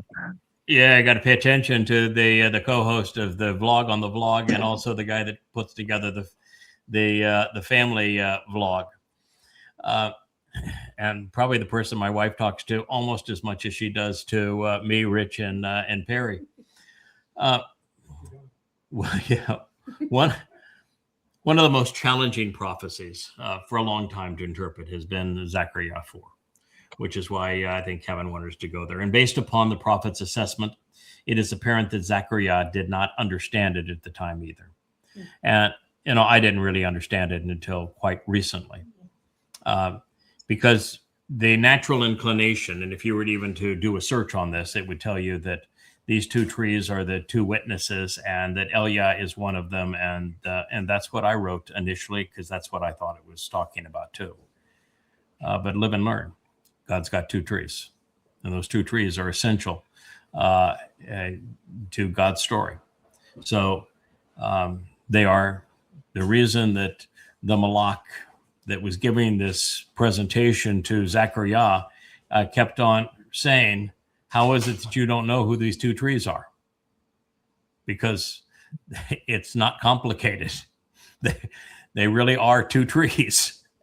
And so after you understand how the picture fits together, you say, oh, yeah, come on, Zakar'yah. They are really two trees. These two trees are the two most important men in God's story. Anyway, it's based on the prophet's assessment. He didn't get it at the time either. And by design, sometimes God conveys messages that are well beyond the capacity of the original audience to process, even though he gave you all the information necessary to do so. After all, the two trees are standing on either side of a menorah, and the opening prophecy is, I got two fellas, and they're on. They are the Mayoreth. They're the two luminaries, and these guys are standing on either side of the menorah. And then he goes into the next story, and there's two trees, and now you got the two trees standing on either side of the luminary. It really ought not have been all that difficult to figure out, right? God said, I started with this. You ought to come on. You ought to get it by now. So, it's just sometimes I think that most people get so wrapped up in religion and they want things to say things that fit their religion, so they just can't process it intelligently, and they just never just say, I want to go where the words lead, and I want to understand who God is, what he's asking, what he's offering in return, and how are those promises and requests delivered. So ultimately, we gain the capacity to understand things that the original audience could not process. And the message is revealed to those who will be affected by them. So perhaps understanding who the two trees were and what the relationship was to that menorah, and what the relationship of the menorah is to the Mowedym, and why the two luminaries were the signs of the Mowedym and the first prophecy, and one is knowledge, the other one's life, so maybe there was nothing that could be gained by Israel recognizing, or anybody recognizing, who they were up to this moment, but now we need to know. And so we do know. Therefore, not surprisingly, as we approach the time of Jacob's troubles, and we're not approaching anymore, we're in it, the highly allegorical language throughout the chapter is beginning to resonate with us. And I'm not so sure that is the best term to use. Yeah, there's some allegories here, but the trees are really trees. That's the beauty of the whole thing. Trees are really trees. The menorah is really a menorah. The Malak messenger guiding Zakar'yah through the process was deliberately being, I wrote evasive. He wasn't being so much evasive as he was matter of fact, and he wasn't giving Zakar'yah any slack, because Zakar'yah was a bright man who Yahweh spoke through. And so he was saying, you ought to figure this out. You've obviously studied the Torah. You don't even have to get past the second chapter of the Torah. And the answer is right there. So he just kept on hammering Zakar'yah. You really need to figure this out. You should know the answer here. And so he wanted Zakar'yah to process what he was witnessing and then make the connections between these various symbols that he was presented to deduce their import, their intent, and their identity. And that's what God wants all of us to do. He wants to say, I'm going to give you the clues. I'm going to give you the pieces of the puzzle. I'm going to tell you what you need to know. You put these pieces together so that you go from knowing to understanding. And then you know who I am, who you are, and how we get together. But you got to participate in this. I'm just not going to dump it and say, here's the answer to everything. I want you to think it through. Just like we came up with the 4 reasons why Abraham, Sarah, Yishak, Rebecca, Rachel, and Jacob were not the nicest people in the world. And we came up with the 4 reasons why that was so. That's what he wants us to do, is to think it through. Now, adding to this challenge of resolving the enigma, the Inquisitor had deliberately just awakened his pupil from his sleep. Well, that's symbolic of where Israel is and the world is, right? Which is also germane to the prophecy, because this is currently where we find Israel today. So it begins. Are you ready for this, Kevin? You dialed it up. Dialed it up, buddy. Then the heavenly... Yeah, Kevin actually has the toughest job of all, being my co-host 5 days a week for 2 hours on the vlog, which I don't take stupid well. And so we have all these people doing and saying stupid stuff.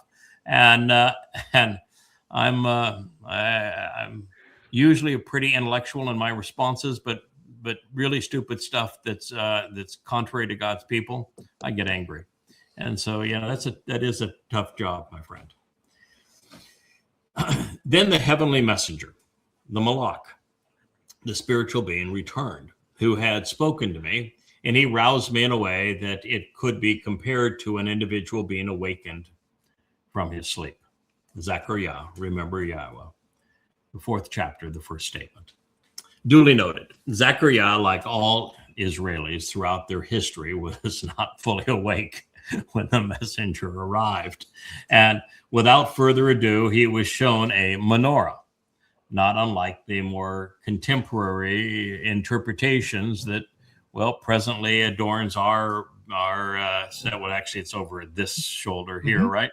Everything is reversed on screen, so it's over this shoulder. It's spinning behind me.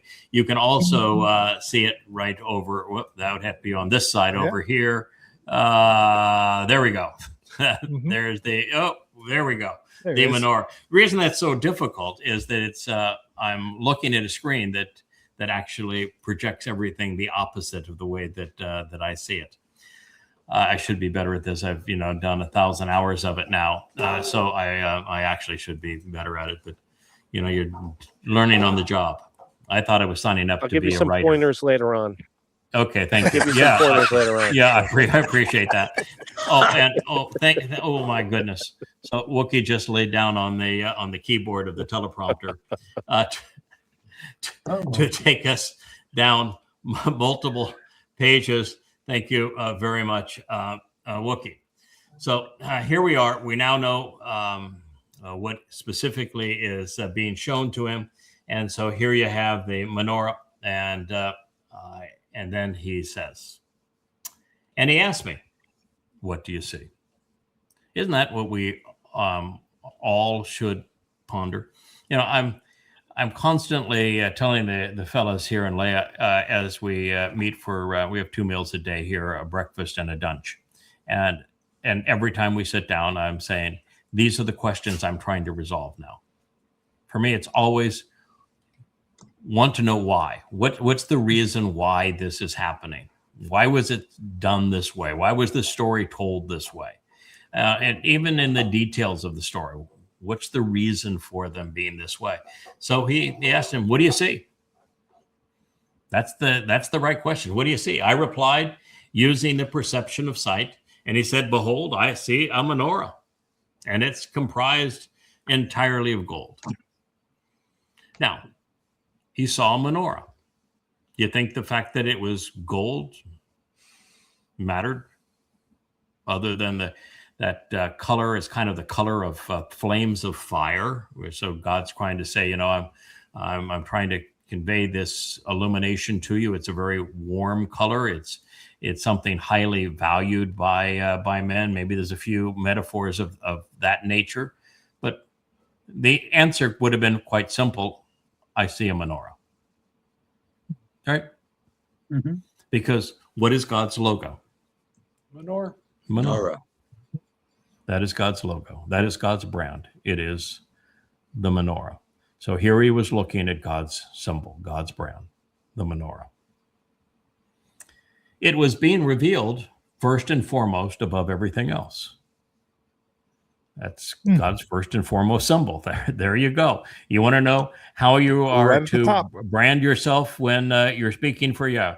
When we had the malcontents go off and do their thing, we had branded everything under a lion, as in the Lion of Judah. And so when this all happens, first thing I do is say, okay, obviously this is something you wanted to happen, and obviously you think we need to go a different direction. I'm all ears. What do you want? I'm happy to do it. You just tell me what you want. And one of the very first things he told me, change the brand. My brand is a menorah. This is going to be a contemporary application of it. We're in the last days. I'll help you design it. I want a contemporary menorah. That's my brand. I want that menorah everywhere. I want it on your books. I want it on your website. I want it on, by the way, you're going to start a vlog. You're going to start speaking to my It'll be the symbol of your blog too. That is my brand. We're going to do this under my brand. Yeah, the Lion of Judah, that's my son. Love my son. But this story is under my brand. Okay. That works. I remember that trying to create it, and I told everybody, this is what I want. And everybody said, well, but let's, no. I said, no, this is what I want. No, I want to try to do it. And no, this is what I want. I saw it in my mind's eye. He showed me exactly what he wanted. It's okay. That's what we're going to go do. So it was revealed first and foremost. And there were how many lights on it? Seven. Not nine. Not nine, 7. And it says right here, do you think rabbis can count? No. Apparently not. Apparently not. Well, It's a loaded ask question. Rambam about the number of bones in the body in his pomegranates. Yes, I know. He can't. Yeah. Yeah, he couldn't figure that out either. All evidence So points there to were no. Sheba. And the interesting thing about Sheba is it doesn't just mean 7. It means promise. Promise. The Hebrew word for promise and for Shabbat. 7. Yeah. Shabbat. So there we are. Yeah. So there were 7 near, which are lamps, not 7 candles. There's 7 lamps. They're burning olive oil. They're lamps. There's 7 near lamps on it. It epitomized the promise of 7. All right. So we know that Yahweh's first and foremost symbol is a menorah. It has 7 lamps on it, and it symbolizes the promise of 7. And there were 7 metal castings serving as channels and spouts on the lamps, which to show the way to the benefits of the relationship were on top of it. So this is saying that these channels were to conduct olive oil. And that by these channels, they all came together. So that a lot of times you want to say that in the menorah, that center candle represents Yahowah, and then you got other things for the others, but that's not true. It's the base, that Yahowah is the foundation, the base of all of this. But those 7 lamps, they represent Pesach, Matzah, and Bekurim, reading right to left. Shabu in the middle, Bekurim, and then Teruah, Kippurim, and Sukkah. Yeah, They are the 7. Light the path. Pardon? I say, is it fair to say it lights the path home? Yeah, it lights the path home. They are the 7 steps that you walk from this world to God's world. They are the only path. And of course, you have 2 trees standing, planted on either side of them. One of them is responsible for the spring mikre, the first 3, and the other one's responsible for the last 3. So, it shouldn't be hard to figure out who these fellows are. Mm-hmm. So Yahweh's Rosh, first and foremost symbol, is his menorah. It is a ma'or, a luminary comprised of 7 olive oil lights, 3 on either side, and a single illuminated stem in the middle. God, who is akin to light, is represented by the base of that lamp. The 3 spring mikre, Pesach, Matzah, and Bekurim, are depicted by the 3 lamps looking from right to left, reading like Hebrew would read, the same direction of the Hebrew writing. And the final 3 near lamps represent the fall Mow'edym, Teruah, Kippurim, and Sukkah, which we're only 7 years away from fulfilling. In the center, the covenant family is enriched and empowered, enlightened, and emancipated on Shabuah. It is the time for the 3rd Zeroah to shine. The oil in these lamps represents the Ruach.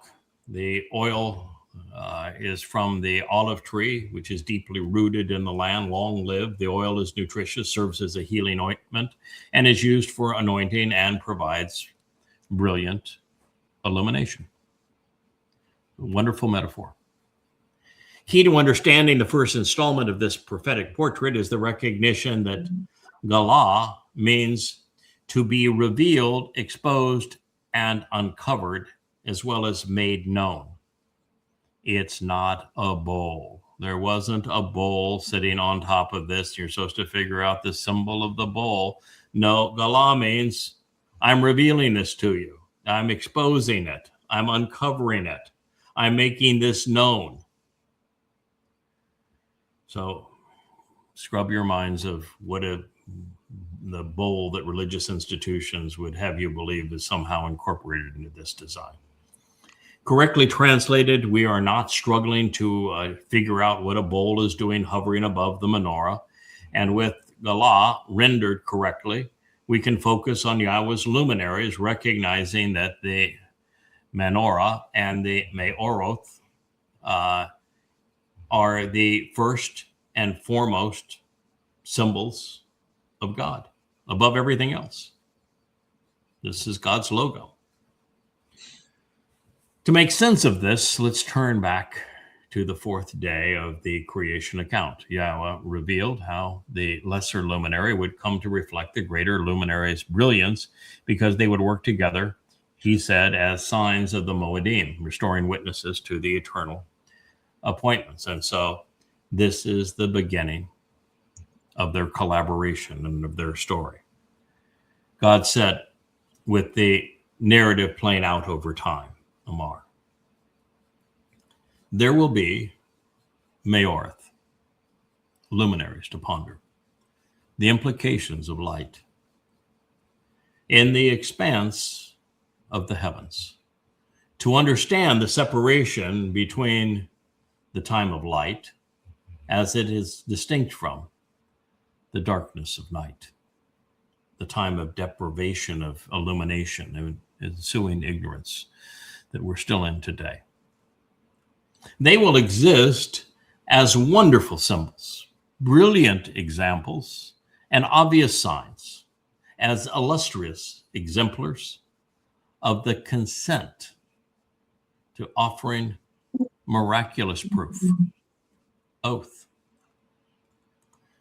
For the Mow'edym, the appointed meeting times for the restoring witnesses to the eternal testimony, as well as for days and for years, setting up the very calendar of God. Barishith Genesis 1:14. This is in the middle of the creation account. This is the 4th day of the creation account. And you notice nothing is created and there's no mention of the sun or the moon. They're luminaries for the purpose of serving as the signs for the Mow'edym. and to establish God's calendar. Therefore, they will exist for enlightenment as luminaries to support the expansion of the spiritual realm so that more people, more souls can make this spiritual realm bigger and richer. To be an ore light and provide illumination and enlightenment upon the earth. And therefore, it will continue to exist like this thereafter, based upon what preceded it. Barashith, Genesis 1:15. That is to say to suggest something that I've not come to fully embrace yet. They're still toying with the idea of how old are we really? And therefore it will continue to exist like this thereafter based upon what preceded it. This is the fourth day of creation. We are 3 billion years distant from Adam being placed in the garden. And it certainly sounds like God has got these two luminaries are already part of the family, that they are included in this story, and they already exist. Now, I'm not going there yet. I'm just telling you that's the best explanation I would have for this statement. I'm going there. Yeah, I know. Rich has been there first. Rich has been there. It was my question that drove all the Christians crazy. Why is it plural? Why is it plural? Yeah, that's what Rich would be. He's been there from the beginning. I'm still dealing with it. I don't know. I'm not sure. Yeah, I'm not really sure it matters. It changes much of anything at this point. But it's we like to expose the possibilities. We want to affirm what we know to be true, and then we want to expose the possibilities of other things that might well be true. Anyway, God acted and engaged to a point for this particular task. Think about this particular task. You're going to be crucified on Passover. You're going to go into hell on Matzah, and then represent the exemplars for the covenant family on Mowedym. You're going to have a harvest on Shabbat that is going to require 25 years of devotion. Teruah is going to be the most difficult, challenging, overwhelming day in the history of mankind. And then you're going to bring it all together and actually succeed where no one had succeeded in having a family reunion and homecoming on Kippurim, and then give a mortal remnant a chance to succeed where man originally failed in the garden on Sukkah. So God says he acted and engaged to a point for this particular task. What pertains to these two, Mayoreth, plural of Mayor. It's a masculine title with a feminine ending.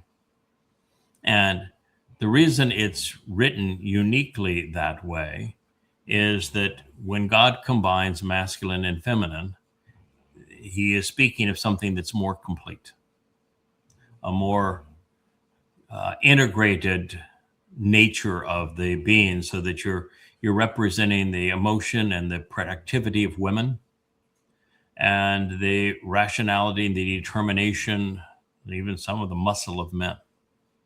You're bringing it all together. So it's Mayoreth. Sources of illumination and enlightenment. Who are Gadollim. They're both substantial. They're both empowering. They're both important. They're both influential. Gadollim. They're intense, they're loud, they're distinguished. They Gadowl, promote growth. They magnify and amplify. They empower. You've got to get accustomed to, God's got a thing for that person that he chooses, or people to speak for him, and they're loud, they're intense. With Gadowl, the greater, more distinguished and older, so he just repeated Gadowl. Mm-hmm. Of the Mayor, luminary, Mimshala. Now, it sounds like this is going to be uniquely for the Gadowl, right? He's going to be the one who is Mashallah. Mhm. Well, pretty soon you're going to hear God said, well, no, the Qatan Mayor, he's also Mashallah. Mashallah means prominent. And these are the most prominent players in God's story. You don't get more prominent than these two individuals. Mhm. Powerful. Having dominion. They have God-given authority. They're the one governing as sovereign from God's point of view. Not sovereign from man's point of view, sovereign from God's point of view. You're wielding God's authority. He says, I've deployed you to do this. I expect you to do this. I've authorized you to do this. I've empowered you to do this. Somebody stands in your way, they're standing in my way. That's what God is saying here of those two men. Leading with illustrative sayings, painting pictures with words. That Memsala happens to be from Mashal. And one of these fellows would write the Mashal, the Proverbs. Of the illuminated time, Hayom.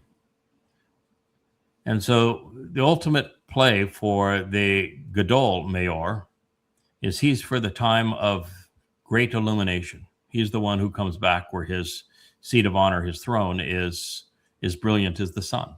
He's the one who comes back in Yahweh's presence. He's the one for the illuminated time. And with the Qatan, lesser, younger, more recent, I like diminished manifestation. I've wrestled with every possible meaning of Qatan, and you ultimately come down to two things. It's a mini-me.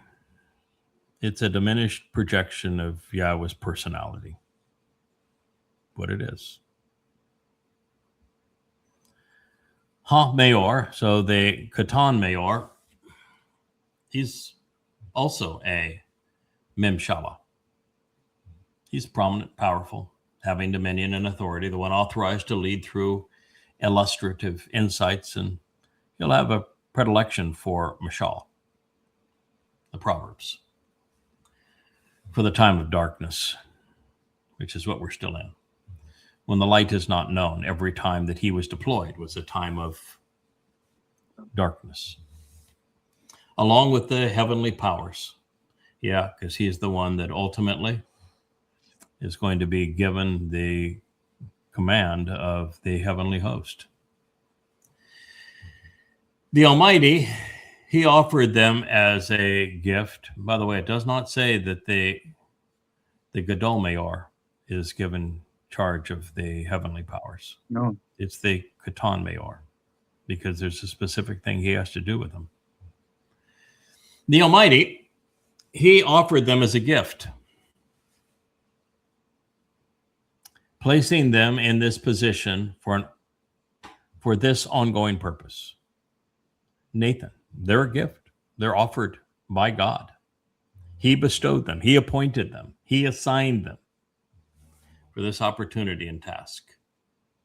In the vast expanse and extensive nature of the solid evidence of the spiritual realm, they are tangible examples of what we should expect in the spiritual realm. You want to know what God wants with the covenant family? Look at those guys. And one of the things you'll notice, those guys aren't perfect. But ultimately, both guys finished the job. Both guys continued to learn. They continued to grow. They continued to work at their craft. in the spiritual realm, to provide light and enlightenment upon the land and the earth. Govern, showing leadership by offering proverbial illustrators and illustrative and memorable pictures comprised of words. They're going to be wordsmiths.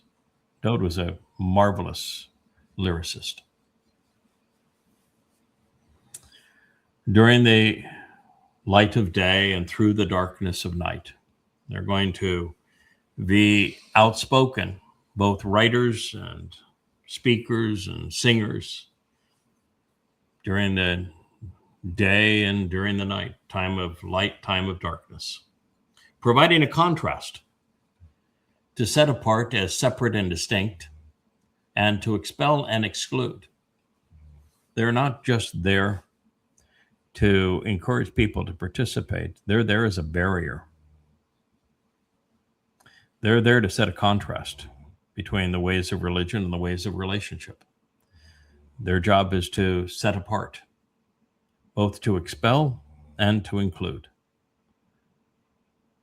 through understanding and discernment,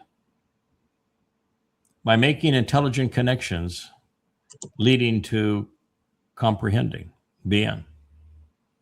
Speaking of two men who have understanding, not of a sun and the moon, who are inanimate objects.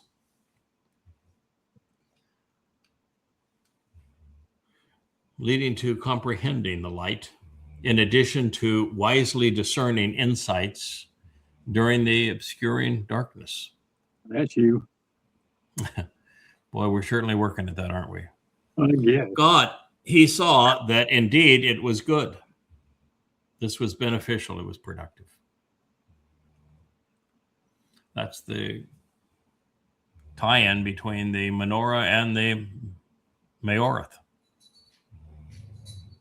They're one's an expression of the other. That's how they're symbolized in God's world.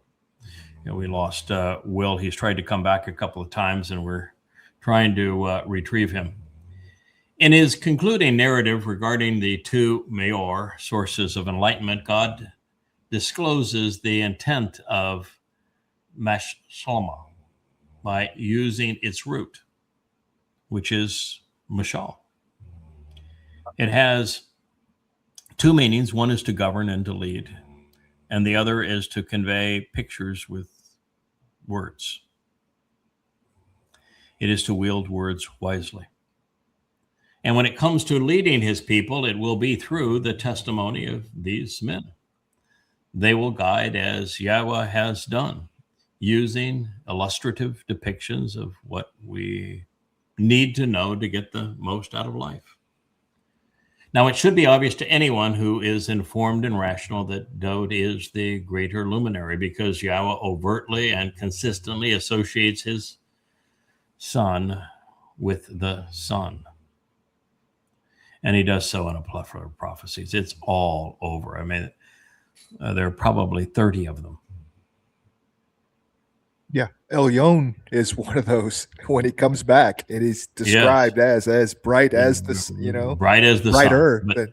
Yes, and in every one of them, when he identifies his son as the sun, the next line is about the moon and how they're inseparable. Mm-hmm. And even the reference to his kiseh, his throne, will be as brilliant as the sun. Kiseh is also the word for full moon. Mm-hmm. The moon at its maximum brilliance. So we know that Dowd is the greater Maor. And each of them, God immediately connects to Dowd and with Dowd and to someone supporting Dowd, symbolized here as the moon, who would reflect the sun's light, which is their job today. The contrast surrounding these prophecies indicates that the moon has and will continue to reflect the sun's brilliance. And in this regard, there's only one person since the last of the prophets in 447 BCE. Welcome back to the world of the seen, Will. who has done so, and none of them to the extent of Yadah. I mean, and it's by a magnitude of 1,000,000 to 1. So there is no other candidate for this. Dowd is clearly the sun, and there is no other candidate for the moon, for the Qatan mayor. He alone has restored Dowd's reputation, his dignity, and his status, becoming the first to correctly ascertain the returning king's role in our salvation by fulfilling the spring Mowedym, even writing the now 6 volumes of Coming Home to deduce, prove, share these conclusions. We know more about Dowd than anyone in the past 2,500 years, probably 3,000 years. Only people today using his name, YAHOWAH and Dowd. You can't find Dowd anywhere else. If anybody's going to try to talk, they're going to say David. They'd be wrong, but Correct. And they're going to limit him to 1 life, and he's rotting in his grave. And they're not going to refer to him as the Messiah. No. They're not going to return to him as the returning king. They're not going to refer to him by how he referred to himself as the one who fulfilled Pesach, Matzah, and Mowedym. They will not refer to him as a prophet. They will not refer to him as the Son of God. We do associate him with a false symbol as well. Yes, we do. And prove it. So the king's role in our salvation by fulfilling the spring Mowedym, Pesach, Matzah, and Mowedym, and that is what we have filled the Coming Home series with, and really all of YAHOWAH. Now, frankly, it should have been obvious, because without YAHOWAH, everyone remains unaware of what Dowd achieved and represents. Without the 5 volumes of Twistianity, they remain fooled by Paul, continuing to believe that Jesus was the Messiah and Son of God who was crucified, making him the Savior. Yadah uniquely killed Jesus, disproved the existence of a Mr. Christ, and then demonstrated the myth was the product of identity theft. No one had ever done any of those things. But I didn't leave the world hanging without a savior. After thoroughly disproving the Quran and New Testament in the 10 volumes of Goddamn Religion and Twistianity, I composed 25 additional tomes, accurately accessing and portraying Dowd as the one who opened the door to life, who removed our guilt, allowing us to become part of God's family. All available evidence points to Yadah as the lesser luminary. And frankly, there is no other consideration. Not in the past, and there is no time for the future. He's it. Now, in this light, Yadah's intent is to help Yahweh's intent with all of this is to help his creation be in. Make the proper connections between these men such that the open-minded and rational are able to comprehend the interval of time that will play out between this instruction 6,000 years ago and the fulfillment of the Mowedym 7 years from now. With this narrative featured on the 4th day of the creative account, we can deduce that mankind's return to the garden will be facilitated by what they accomplished in year 4,000 Yah, such that our king will return after the lesser luminary returns to reflect his brilliance. But even more than this, by the time we examine the mashal, the last word picture, and assess the mizmor, the preeminent song, the enlightened will know that Yadah has done far more than restore Dowd's reputation, because he also repaired the king's fractured relationship with Yahweh, which was more important still. Although he did it with the Amma, with the maternal servant of God, who happens to be his wife. For anyone who may have been of the belief that God was not being prophetic and he was instead speaking of creating the sun and the moon on the fourth day, well, that's just not possible. Plant life was conceived on the third day, and the sun is much older than the earth. But also, there was no reference to creating anything during the fourth day, not a single use of bara. Further, Hebrew has a word for sun, shemesh, and a word for moon, Yereach. yes, but neither was used. And in this context, the astronomical sun and moon cannot be equated to signs of the Mowedym. Further, the celestial entities do not govern, they do not speak, they do not lead, they do not write. But while there is little distinction between Yahweh's Maor and his Manowrah, the latter is comprised of Sheba, 7, near small containers of olive oil, while the former fulfill the 7 Mowedym, represented by that 7 lights of the menorah. They become a reflection of the other because the Sheba, 7 reservoirs, contain and convey the merit of 7 mikre, invitations to be called out and meet with God. They serve the Shabbat, 7 promised benefits for those who provide mutzka, places for this oil to flow.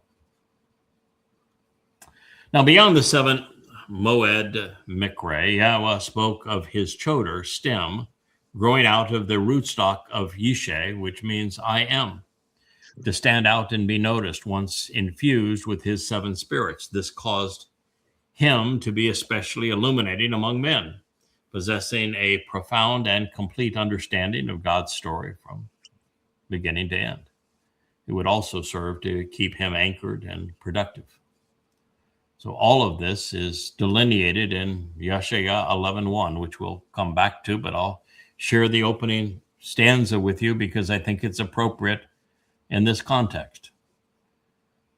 It reads, a choter, a branch and sucker, from a stump and root, who is productive and fruitful, as well as a rod to purge, will be actively extended for a period of time by means of the original stump and rootstock, the Giza, the source from which new growth emerges, of Yishe, of I am,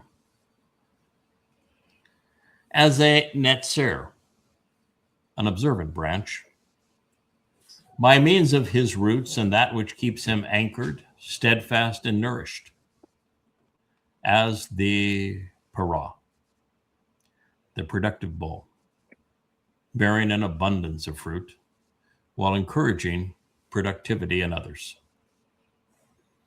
Boy, if it wasn't for the statement that follows, you'd say that is probably one of the most profound prophecies and statements to be found anywhere, and that's just Yeshaya, Isaiah 11:1, and yet it's outdone by Yeshaya 11:2, which reads, the Ruach spirit of Yahweh will settle and remain on him, the spirit of Chokmah, of wisdom, providing the capacity to comprehend and then teach, while enabling Bena, understanding, by making the proper connections to reveal insights. The spirit of Etzah, advice and counsel on the overall purpose of the tree, and of Gabora, being emboldened and inspiring, courageous and combative. The spirit of Diath, of knowledge, as a source of pertinent information. And so as to Yirah, respect Yahweh. Yashayah 11:2. How is it the world has missed this, misappropriated it, ignored it, rejected it, twisted it? I have a question. Where would you find something that profound? Yeah, what's your question there, Kevin? My question is just to back up for a second. That literally, I never really I understand the word Shemesh and Uriah. Okay, what they mean is sun and moon, but Shem is right in the name of sun. Shem, right? I mean, Right. Dowd's second life as Shem. I mean, my reputation, this everything is all about Dowd all the time. Shem, right? All the time. He is the Shem. It's He is literally Shem the of sun. renown. Yeah. And Yare, that's teach, right? Uriah is the root from moon to teach, to guide, to show. I mean, Yeah. Yes. Even in those two, with Shemek, you have the name of the sun, is Shem of renown, and in Yerek you have Yada and the one who knows and the one who teaches. Yeah. It's he didn't make this really that difficult, did he? But he made it. But he made it hard enough that when you find a nugget like you just did, you can be proud of it. Right. Really, I mean, it is. He made it challenging enough that when you find something, he smiles and you smile and you get to share it and say, that's it's been written there the whole time. Yeah. Why did you miss it?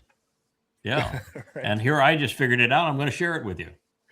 That is the joy of learning as opposed to the data dump. Yeah. At the data dump, there is no satisfaction. There's no growth. There's no contribution. There's no achievement. God can't share credit. You can't take credit. You might as well just be God all by himself and robots. But this way, it's interesting. This way, there's genuine contribution, genuine growth, genuine opportunity to figure things out. Perry, as he said, he's the puzzle maker. He's got a new one on the dining room table that we'll start on again. He and I love puzzles, and he is the mathematician. So his idea of solving a puzzle is you look at the shapes because he's a mathematician. My way of solving puzzles is I look at the colors, and so I'm drawn to the colors, and I put like colors together, and that's how I solve the puzzle. And he puts like shapes together. He organizes them by shapes. Two entirely different ways. They both get to the same result, but Right. it's I'm looking at the picture on the pieces, and I want to know how each picture fits into that overall portrait. And he wants to know how the shapes interlock. But there's no point if you cut open the box, dump it out on the table, and the damn thing assembles itself. There's absolutely no point. That's your data dump. Then it's a picture with lines in it. Yeah. Yeah, a picture with squiggles in it. It's a really Why'd you ruin the picture with those squiggles? Why'd You cut up guys your are both picture? being observant. Yeah, of Two course. different ways to be observant. Right, and striving to put the whole picture together so that it's you can view the finished portrait. But it's a process. Yeah. There's another element you can do this. If you squint, I usually teach people if you're going to draw with your paint, you squint and you see the values much clearer. You can reduce them Really? down to about 7 values, by the way. Wow. And Yeah, then you're like me. You would you'd go towards the colors and the hues, and you would have that's where you would start. Yeah, and I'm not as smart as Perry. yeah, my view is that while I will do, I look at colors and look at how things relate to one another by color and even texture. I always begin the puzzle though the same way. I want to frame the issue. I want to frame what we're doing here. So, and that's the same way you approach God's word. I want to frame the issue. I want perspective on this. I want a finished portrait when we're done. So we're going to begin by framing the issue, then we're going to get every piece in its proper place. It's a really enjoyable thing to do. So in the case of Zakar'yah 4, there is more to the story than the Choter receiving the 7 spirits of Yahowah. There are 7 references to him being a tree. And what I just read to you, there are 7 references to the Choter being a tree. It was one of the great discoveries ever. When we went back to figure out who the various things are, and then you read, wait a minute, Etz and Etzah, and then you read Diath, and then you read everything else that was said about the daggone Choter as a tree. I mean, it's branches and roots and stumps, and it's absolutely unequivocally a tree, and even called it, got the spirit of the tree. And so tying that tree to the tree of knowledge, when it says that he has the Etz Diath, should have been easier than we made it. But still, we beat everybody else in the world. No one else has ever made that connection. And there it was. They've had the scroll in the middle of Jerusalem ever since they dug them up. I mean, come on. Yes, they should have been able to figure it out sooner than this. But we are the first to figure it out, and we can take some pleasure and satisfaction in being the first to figure it out. But equating the Choter to the tree of knowledge is a big deal. One of the things that also means is that the Twistians, who want this to be their man god, who never is presented anywhere, so it couldn't be their man god, but nonetheless they want it to be their man god. Oh, good, he's a tree. I'm delighted to be the tree. But you want to make your man god the tree? That means that he would be your damn cross. He's a tree. Doesn't fit your man god, but it fits the Choter. So the 7 references to a tree. Actually 7, of course. These include that the Choter means stem, that he has Giza, roots, that he emerges from a fallen stump. He is a netzer, observant branch. He is sheresh, deeply embedded in the earth. And he, para, bears fruit. Beyond this, he has the spirit of Etzah, which is tree, and Diath, which is knowledge, making him the tree of knowledge. Now, you want to keep that in mind as we move forward. So as we journey through the prophecy regarding the identity and the intent of these 2 olive trees, Yahowah will remind us that his spirit is responsible for their success. By calling them olive trees, Yahowah is not only associating them with olive oil that ignites the menorah, he is affirming the Choter's participation as one of the 2. So one of the 2 is absolutely, unequivocally known. He's the Choter. And the Choter is clearly described. There's only one other person that's ever even figured out who the Choter is, much less meets the criterion for the Choter. And there's another tree. So if there's a second tree, and the one tree is called the Etz Diath, who's the other tree? The Etz Chaim, the tree of lives. So who's the guy that would be responsible for more than one life? Well, the guy that fulfilled Pesach, because it opens the door to life. Life. So now you know who both are, and we haven't even proceeded any deeper into the story. That's the beauty of it. Yeah, I must think we're really done. Yeah. You know, it's taken 25 years to build the foundation. Let's talk about the world. The world is. The world really is. But even in our case, it took 25 years to get here. Yeah. Now, once we got here, the pieces of this puzzle fall into place very rapidly. It is, Perry and I have done 3 or 4 puzzles together since we've been here. And when you're starting a puzzle, the first connection takes a long time. The second connection is a little faster than the first, and the third's a little faster, because now you have things to attach things to, and you've moved pieces out of the unaffiliated pile into the connected pile. And then once you get a third of the puzzle done, that next third is much faster because you moved even more pieces out of the unaffiliated pile into the connected pile. And that last third's a breeze. And that's where we are. In fact, we're probably in the last 10%. And it goes so much faster. Those pieces just boom, boom, boom, boom, boom, boom. And that's kind of where we are with this putting together the pieces of the puzzle. So he is obviously affirming that Choter's participation is one of those two trees. Further, Teruah, which is the most important day on Yahowah's calendar, is what kind of harvest? An olive harvest. Where do olives grow? On trees. What kind of trees are these? Olive trees. And they, when God had Solomon present the Zakar'yah, what day of the year was he making that speech? We're told. It's Teruah. Teruah is the day of the herald. I mean, this is the way that you go from, boy, that's an interesting possibility, to absolute assurance, when God just, I'm going to give you affirmation after affirmation after affirmation after affirmation. And about the 40th affirmation, you say, yeah, it's okay. You pretty much nailed that one. Okay, well, we can put that into the fact pile and we'll move on to the next fact. That is where that piece really does fit. So it's also instructive to know that in addition to the 7 Mow'edym and the benefits associated with Yahowah's 7 spirits, there are 7 colors in that rainbow.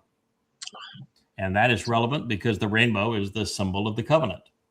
And those covenant colors are red, orange, and yellow on top, green, symbolic of growth in the middle, and blue, indigo, and violet underneath. And of course, if you look at the menorah that we have spinning, it is Roy G. Biv too. Red, the color of Pesach, because it's a bloody occasion. Orange, the color of matzah, because that's the color of toasted, unyeasted bread. Yeah. Yellow, the color of the sun, as you look, as the sun and the light emerges from Sheol for it. But it's also the color of ripening barley in the field. We've seen many of those fields that are barley in some of the songs. That's the color of it. And then you have green for the growth of the wheat, symbolic of growth in the middle. Blue, indigo, and violet, because we're getting to the short strokes now. These are no longer the long strokes. These are the short strokes. We have very little time left for their fulfillment. And they're the colors of heaven. The color of royalty. So the menorah is Yahowah's witness, God's ultimate luminary. It is why he asked me to include it in all of our branding, which we have done. And from it, we can deduce insights into Yahowah's nature, his plan, and his people. And that is why the 2 individuals represented by the olive trees are stationed on either side of Yahowah's ultimate luminary. The story of the menorah begins with the tree that enables it to shine, illuminating our lives, which is the olive. It is symbolic of Yahowah's people in conjunction with his spirit. And as shared a moment ago, the olive is native to the land of Israel. It is firmly rooted. It enables it to survive even the most severe storms. It is where Yahowah and Dowd are returning. On Kippurim is the Mount of Olives.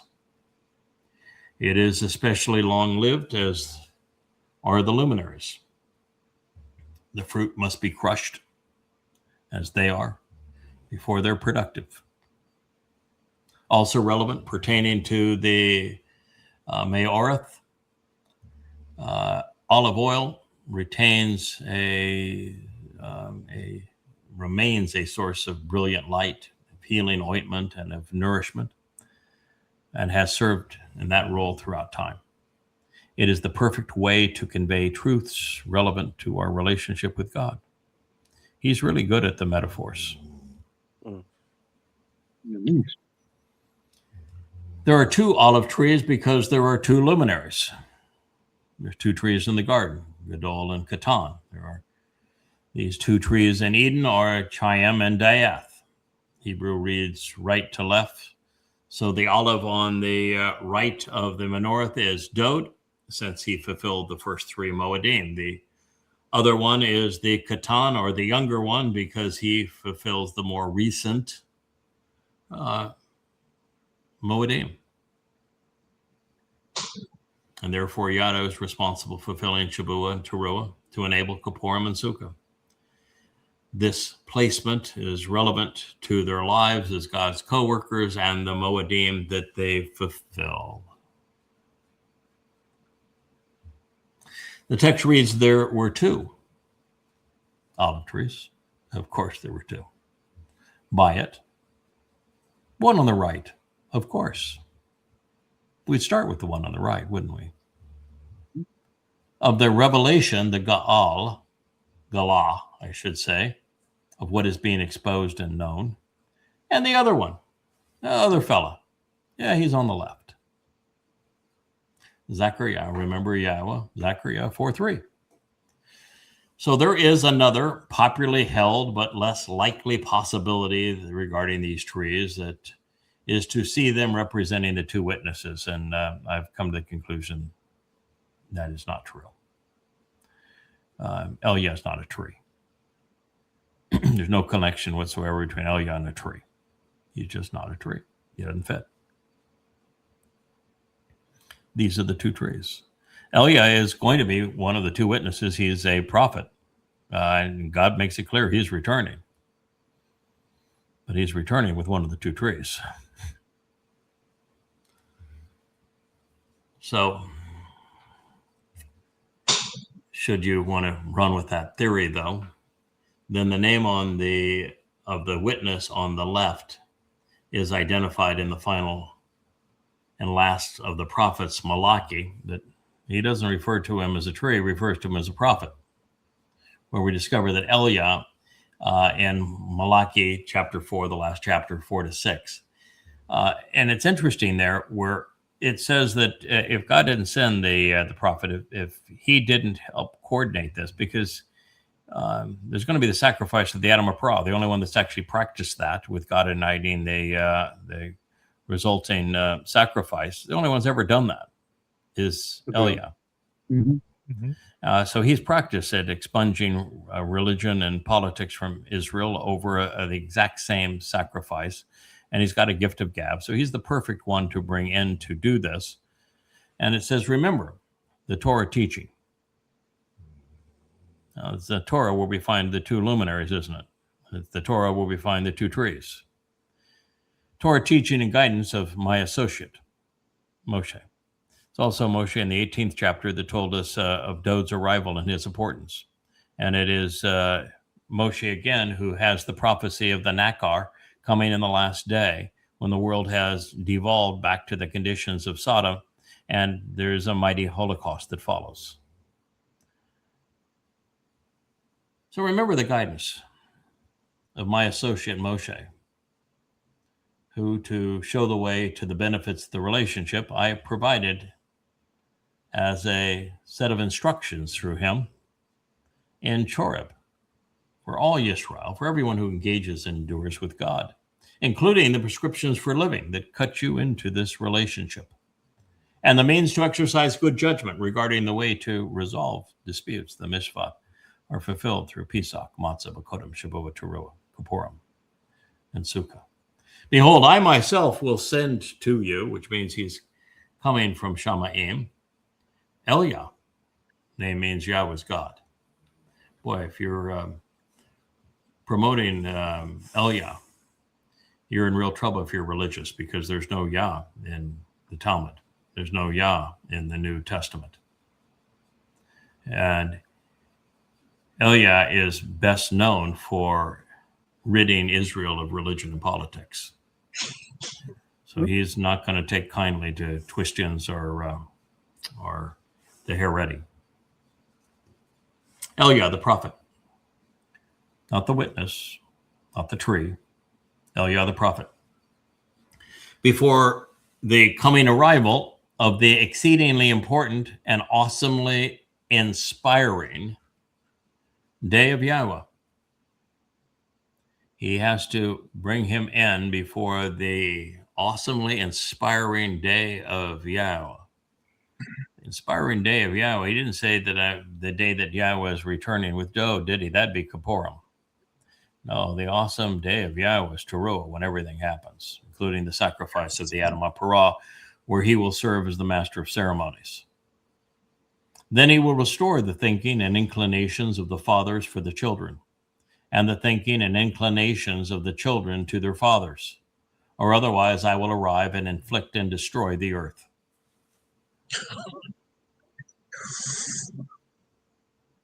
There you go. And because yet, Craig, it is so you defigured in think that Moronic rabbis and people who don't know invite this character called Elijah to their worthless, useless Passover seders and open the door for him and have a table. I'll have a table setting for him. Yeah, and he's the guy that's going to rebuke them. He's going to say that what the fathers have told the sons is pure rubbish. And he said if it wasn't for Eliah coming, that God would destroy the planet because of what's going to happen on that day. Pretty powerful. Very powerful. Which also is a Shabbat, which best work is done on that day. Yeah, the rabbis couldn't even fathom it, because not only is the Shabuah harvest on July 11th a Shabbat, but the great day of Yahowah with the gleaning and then the sacrifice of the Adamah Parah and this all the things that Yahweh is going to do to expunge the world of the religious and restore the earth to the Garden of Eden conditions. He's doing all of that work on the Shabbat, the 23rd and 24th of September of 2033 is a Shabbat, a Friday evening and a Saturday. It's a Shabbat. And when God allows everybody back into the garden, that's also a Shabbat on Sukkah. God does all of his best work on Sukkah. As a matter of fact, the toughest part of fulfilling Chag Matzah 2,000 years ago, when Dowd carried the guilt of Israel into Sheol, that was on a Shabbat. So the religious are really going to be dumbfounded. But God's not doing this for them. He's doing it to exclude them, not include them. The same thing will be true with the political and the conspiratorial and the anti-Semitic. I think that's a pretty good place for us to conclude. We have the man with a voice now actually pictured there, Perry. A pretty spectacular portrait between these trees and the menorah and who's who and all of this, don't you think? What really impresses me about this whole thing is no detail in the Tanakh of the prophets and Psalms should be overlooked. You should be asking why for all of it, because it all fits together. Right. Every detail. Every letter of every word. When I was growing up, I thought, well, why are these stories in here? They're meaningless. Yeah, and they're ignored. Yes. No, they're not. They're every detail means something. Every letter of every word is painting an incredible and exceedingly important picture. I guess we had Perry so I could hear him, but nobody else could hear him. So what Perry said is that what he appreciates of all of this is that every story in the Tanakh is told for a reason. They all provide the details that help us put together this puzzle and understand it from beginning to end. And I added that it's not just every story and not just every detail of every story, it's every letter of every word. Yeah. Amazing. All contribute to this picture. It's like that picture you have behind you. It's every brushstroke and every color contribute to the end result. And that's how we come to understand when God told the story after story, like what happened in the garden. It didn't do either of the two individuals in the garden any good.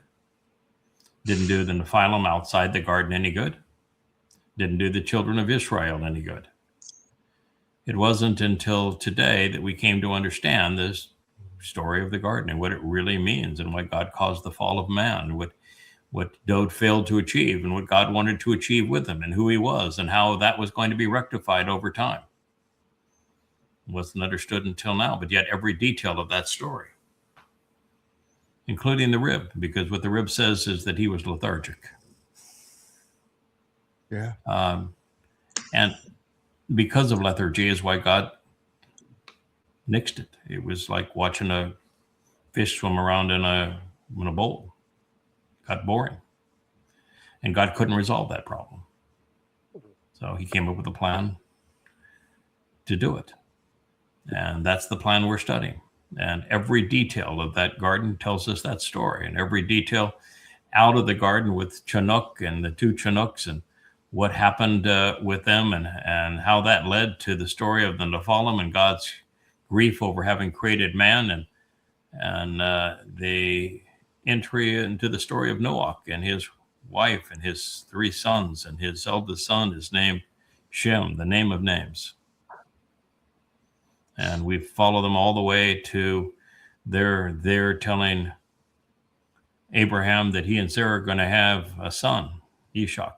And we follow them when Ishak and Abraham are walking to Moriah to fulfill the dress rehearsal for Pesach. And there they are again. It's such a great story. All the details wove together. And then you can say, well, but it says that it's a Na'ar. That's a young man. No, it doesn't. There's nothing young about Na'ar. Outspoken, shaking things up, rustling about, loud, and even withered, which would be old. Things don't wither until they get old. And so every detail of the story, just beautifully told by God. And every one of those clues all points to this same picture that we're sharing with you. And if you're a covenant family, it's important you know it, because you need to teach it. You need to show leadership as a result of it. You need to partner as part of it. You need to engage and contribute as a result of it. But knowledge leads to understanding, and understanding enables productivity. So that's where we are. You made a good choice there, Kevin. Well, thanks. Good job. Yeah. Will, pretty amazing, huh? Yeah, it is. I have a quick question for you, actually. Sure. It's Malachi 4:5. It says, "Behold, I myself will send you Eliah the prophet before the coming arrival of this exceedingly important and awesomely inspiring day of Yahweh." The next verse says, "Then he," lowercase h, so we're not talking about Yahweh, "then he will restore the thinking and inclinations of fathers for their children, etc., etc." So can we? So he must be talking about Eliah here, and is Correct. and is that what Teruah is? Is it a restoration of our thinking and inclinations of fathers? Well, certainly the message that Eliah is going to be delivering to Israel is that you have been religious, you have been political, and if you recall, my job when I spoke to you last was that you ought not be religious and political, and all of you who remain religious and political are going to die. That was the last message I left with you. So, fathers, if you care about your sons, you need to stop teaching them to be religious and political. And sons, if you want to live, you need to stop believing what your fathers have been telling you about religion and politics. And that's Eliah's job. Now, is Eliah going to do it alone? No. He's not only has the final witness next to him, who is that tree of knowledge, who will serve as the Adamah Parah, but the entire covenant family is there. You know, if you're going to do 7 by 24, you need another talker to help you out. Oh yeah, it's 24/7, day and night, and so it's in Zakar'yah 12. God's very clear that the learned bull here has a contingent of men and women who are not only devoted and supportive of what he's trying to achieve, but also devoted and supportive of Yahudah, of Yahweh and Dowd. And that collectively they work during this time 24/7 to accomplish this change in attitude of Israel, to undo what they have done through religion and politics. Yes. I'm just going to say, last time Sylvia was in Israel, and she had her boys, they were walking around and looking around and everything, and all the Muslim kids were up there throwing rocks at them. She would love to go back. Oh, I know. I don't want to go back until God, calls us back, because the religious and the political aspects of Israel and all the Muslims and all the Haredi and all of the twisted Christians and everything else, it's a mess. Do Malak carry bail money? I was just wondering, if we went back to Israel, do Malak carry bail money? Yeah, they could come bail us out when we're throwing the clinker. When we return, somebody that would try to touch us and throw us in the clinker would find themselves zapped about as quickly as the fool that tried to get in the way of the Aaron of the Bereth as it was going across the threshing floor. No, we will not. The Malak will be there for sure, and they will be providing protection services. But at this point, we're essentially going to be beings comprised of light that are going to manifest physical bodies for projection purposes. You lay a hand on any of us, that would be a fatal mistake. Aggravate any of us, that would be a fatal mistake. Try to refute any of us, that would also be your last debate. So no, I don't think you're going to have to worry about much of that. I mean, there is a murder at the end of it. The Adamah Parah generally does get sacrificed, but the moment he's sacrificed, his soul emerges as a flaming sword. So he doesn't stay down very long, and God uses that in a very effective way to rid the world of all of those who perpetrated that crime. So it's a marvelous story, well presented. And you even look at the end of it and say, all right, well, it's going to be a pretty gruesome sacrifice. By the time you've gotten there, you've had so much effort, so much dedication. We're going to be working so well, so effectively as a team. All of God's prophecies and hopes and intents are all going to be materializing. You're just going to say, yeah, let's get her done. We're at the finish line now. Let's get her done. And it would be cool. I mean, to being bludgeoned to death is no fun, but to rise in the midst of that is a flaming sword.